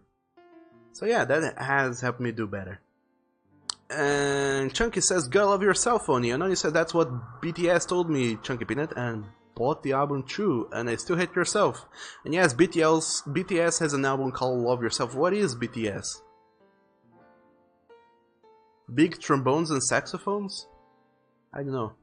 And Chunky Peanut says, "It's a hard thing to do, especially with depression. You're guilty of it too. Just gotta make it a routine to find positive things in yourself instead of talking yourself down. Try and find good things about yourself. People that love that. People love that, Oni." And then it says, "Yeah, I tend to keep yourself in track after one night breakdown. By the way, Doug, what should you draw for Kun as a thank for this month? He gave a coffee donation." Oh my dog, that that very generous coon. I don't know, maybe draw his boyfriend. It's nice when you gift people with gifts for their significant others. That's kind of a roundabout way of doing stuff, but sure. It's a very nice present because he will be getting something, and it's not something that just benefits him. It benefits him and someone that he cares deeply about, so that's cool. Do that. Wolf says, I considered having a vasectomy when I was still with a girl. No kids for you. I don't know how it works over there, but over here in Brazil, the only way you can have a vasectomy is if you pay someone lots of money to do it, or if you already have 2 kids, or if you're over 25. I think 25? If you're over 25 or 26 and you have had a psychological exam with like a professional who looked you over and said, no, you're good, you don't have any mental problems, so sure, you can have a vasectomy. Because otherwise they're gonna be like, no, you're being pressured, you don't know what's up, so we're not gonna give you a vasectomy. Because he also, we got to know that because this friend of my Lions, he was with a girl who was kinda nuts, and he thought about getting a vasectomy as well, and then he looked into it, and then he found out those information, he shared it with us. So over here we found out that for you to have a vasectomy, it's kinda hard. It's not that easy to just go and get a vasectomy, so that is tricky. Because the people who need a vasectomy the most are the young people who, you know, are about to go and have sex like bunnies. Not the old people who know what it is like to, who have had some education into, well, have had good sexual education either from life experiences or from school or from seeing friends or whatever. So over here getting a vasectomy is incredibly hard, and it shouldn't be that hard. But then again, it's surgery, and people are not that keen on performing surgery on people who don't need it, so who knows. And Chunky says, he chunky, I love him. Yes, he is. Very chunky. And Tiger says, have him making it rain with Kiboloni. And then he says, I'm gay, so I won't ever have kids, Wolf. Oh, you never know. That's kind of an ominous thing to say, but you never know. And Wolf says, I'm with a guy now as well, and thumbs up. That's a good... That is a healthy thumbs up, Wolf. And then he says, the only kids we will get are Berno dogs and pet rats. Oh, those are cool. The cool kind of kids. And Chunky says, thankfully gay and not even thinking about the adoption. And Oni says, BTS is a K-pop boy group. Ah. I thought it was a group that I have a song that I really like from them. I think it's BTCS rather, or BTSC, I don't know. Anywho, Wolf said, wait, wouldn't it be good to give people with issues vasectomy? Yes, it would be good, but... Like I said, Wolf, I live in Brazil, and Brazil is not a first world country, so... We have a lot of backwards thinking going on around here, so yeah, fuck us. Wolf says, or you're just being an ass by saying that. Not really. I mean, all in all, people should not have kids anymore.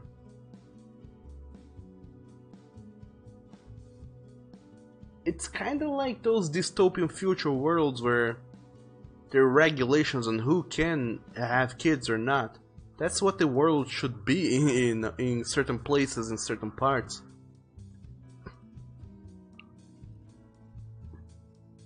Because even nowadays, if everyone that is alive have just a single kid, the future of humanity is still gonna be fucking horrible. And people are not gonna content themselves with just one kid, because people grew up with this dream of, no, I wanna have a boy and a girl. So they will have a brother and a sister with whom they can rely on, blah blah blah blah blah. And that's not good, you know. Putting more people into the world. But anywho, Chunky says depending on the issues they have. And yeah, some issues are genetic, which is really bad, and you shouldn't. You should really think really hard on: do I want to put a person in the world that may or may not have these issues that I have and still struggle with? Is that a good decision for me to go and make? And other issues that this kid may have because of the environment they're being brought up at. Because I live in a city that is the capital of this state, and as the capital is the city with the most inhabitants, which means it's the city with the most poverty, which also means it's the city with the highest rate of violence. So if I were to have a kid, would I feel comfortable having a kid in this city and telling them, go to school, walk several blocks away, go into school, and then come back home safe? I could trust in the education I give this kid, but can I trust the city around this kid to not fuck them up? In any way? It's like, genetically wise, I don't think I have any, like, horrible issues. Or educational wise, I'm not like the master of dealing with kids, but I know I wouldn't like abuse them with violence or whatever. So I know I would be a good parent if I were to be a parent, but I can't guarantee that the city where we live would not do horrible things to these kids. We have, my lion has a couple of friends who have kids. They have a couple of kids, and every now and then we hear them talking about all these horrible things that happen all over the place because of that. Well, not because of that, but they have kids, so they have to be super extra careful with stuff we don't have to be careful with. Anywho, Chunky says 7 billion people is enough. People, we don't need more. Exactly.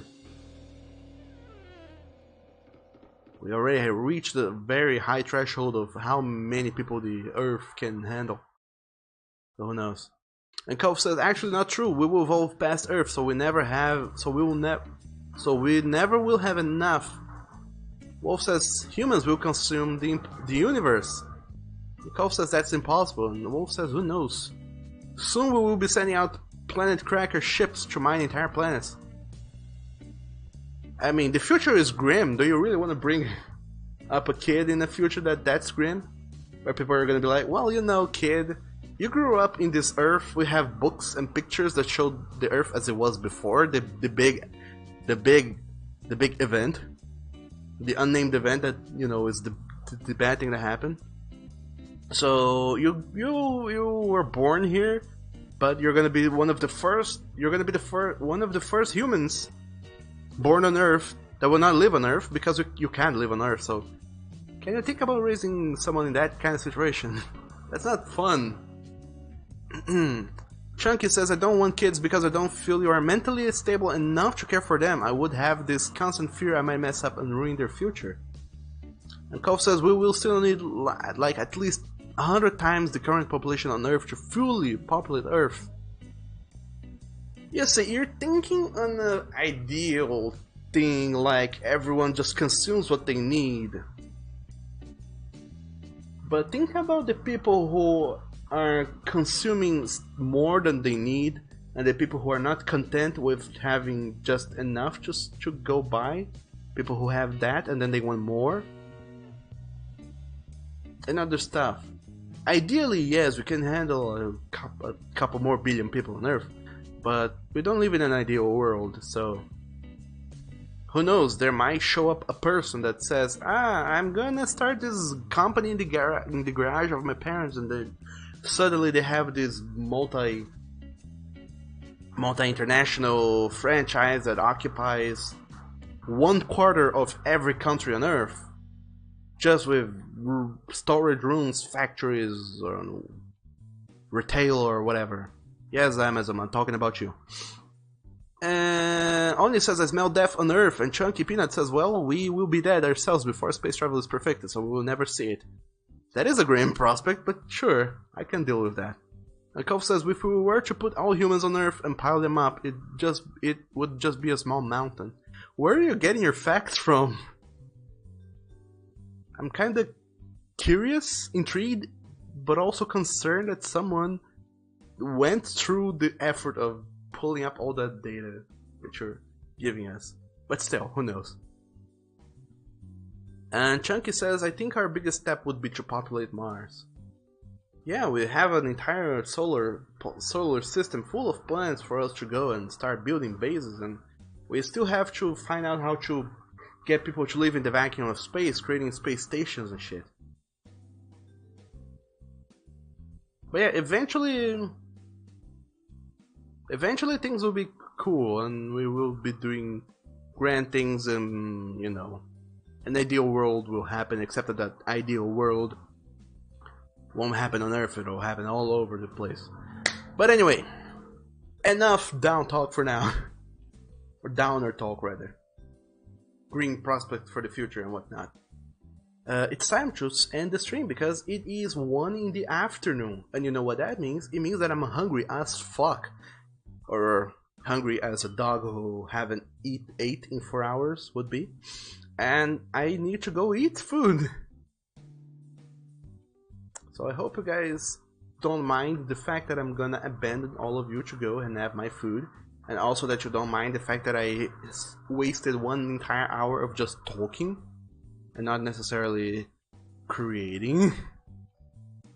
But I also hope that you guys enjoyed the talk that we were having nonetheless. Not that kind of, whoa, amazing talk, but it was talk. Let me heal up before you quit. Oh yeah, there you go. Congrats on becoming the new Stream Boss Wolf. Hopefully it will last longer than the previous ones. And once again, thank you guys so very much for being here today. I hope you guys enjoyed the stream. If you did not enjoy the stream, please, I implore you, tell me why. You can find me easily here on Twitch by sending me a private message. You can find me on Twitter as well, on Discord. There's all links down below. Tell me what's wrong with the stream. I will try my best to try and improve on that. And hopefully, who knows, maybe I will even succeed. If, however, you do not think that this stream is bad and instead you actually enjoy the stream, who knows why you would enjoy the stream, but if you did, then go tell your friends. Maybe they will like the stream as well. Maybe they could join us whenever I'm not streaming. And I mean, whenever I am streaming, they could join us. And who knows? Maybe we can meet new friends that way. And you know, if you have friends and you like this stream, there's a chance they might like that as well. And then you guys will have something new to share, and that's great for, you know, socializing when you guys have things in common that you can talk about. But anyway, that's it for today. Go check out Big Bad Wolf for Life, who is playing some Animal Royale or whatever that's called. Everyone's playing that. So how about you go see someone else play that now? And that will be all for today. I'll be back tomorrow with new stuff. I think I'm gonna be playing some games. I'm gonna be trying to finish up games that I have not yet finished, and starting games and finishing them up. So maybe tomorrow I'll be playing some Pikuniku, who knows. Not gonna promise anything, because, you know, if you promise things, you have to go through with them. But anyway, thanks for joining the stream. I'll be seeing you guys later. Stay awesome, have a delicious day of Demon, and I'll see you later. Bye-bye.